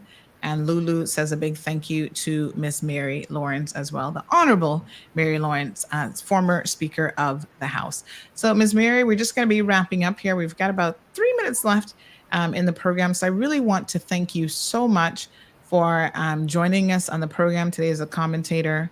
For your first time out of the gate, and you have knocked it out of the park, I must tell you, we appreciate you so much. And if no one has ever said it, let me be the one to tell you that the people in the community here in the Cayman Islands, the Caymanian people, love and cherish you. And we really, really thank you for doing all that you've done throughout the years. And at times, I'm sure it's been thankless, but we want to thank you here today.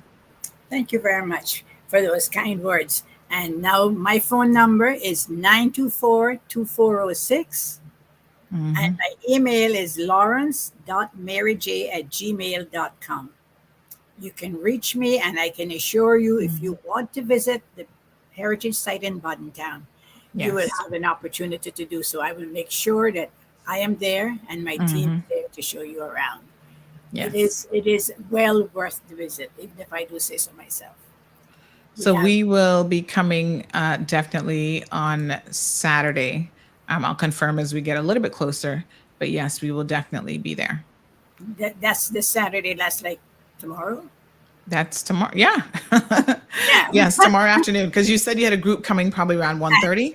Yes. So we'll piggyback off of that group. So just a few comments. We got about 2 minutes left. I'm being reminded. So one person says, "Thank you, Sandy, for all that you've done so far since the death of our queen. You're a blessing to these islands." So let me just read a few more. This person says, "Go Bobo." Of course, that's the name of the station, Bobo 89.1 FM. And another person says, "Thanks for the coverage." So lots of comments coming in about the coverage this morning. And the final comment says, "Hi, Sandy. Thanks again for the great program of today, remembering Her Majesty Queen Elizabeth. And for bringing on these knowledgeable Cayman leaders. They both have so much knowledge and played a great part in the conversation. Thanks again for all of the coverage." And yes, they're asking for the videos that we shared earlier. So folks, thank you so much. We had, other things that we were going to discuss today, but all of that had to be put on the back burner. So please do tune in on Monday morning at 7:30. We get started every day from 7:30 until 10. And the conversations, which include some really important things, the car fire that happened the other day and other conversations in the community, we will move those forward, postponement really, until Monday's show. So make sure you tune in for those topics as well. And we appreciate you all hanging with us over the past 3 hours. And we wish that you have a beautiful and safe weekend. And just be careful on the roads. Miss Mary, again, thank you so much. Really appreciate it. Thank you again. Thank you again for having me. And I look forward to your visit tomorrow. Are you coming yourself? Yes, I will be there in the flesh. All right. Okay. That is even nicer. Thank you. All right, See you folks. tomorrow then. Okay. Thank you so much.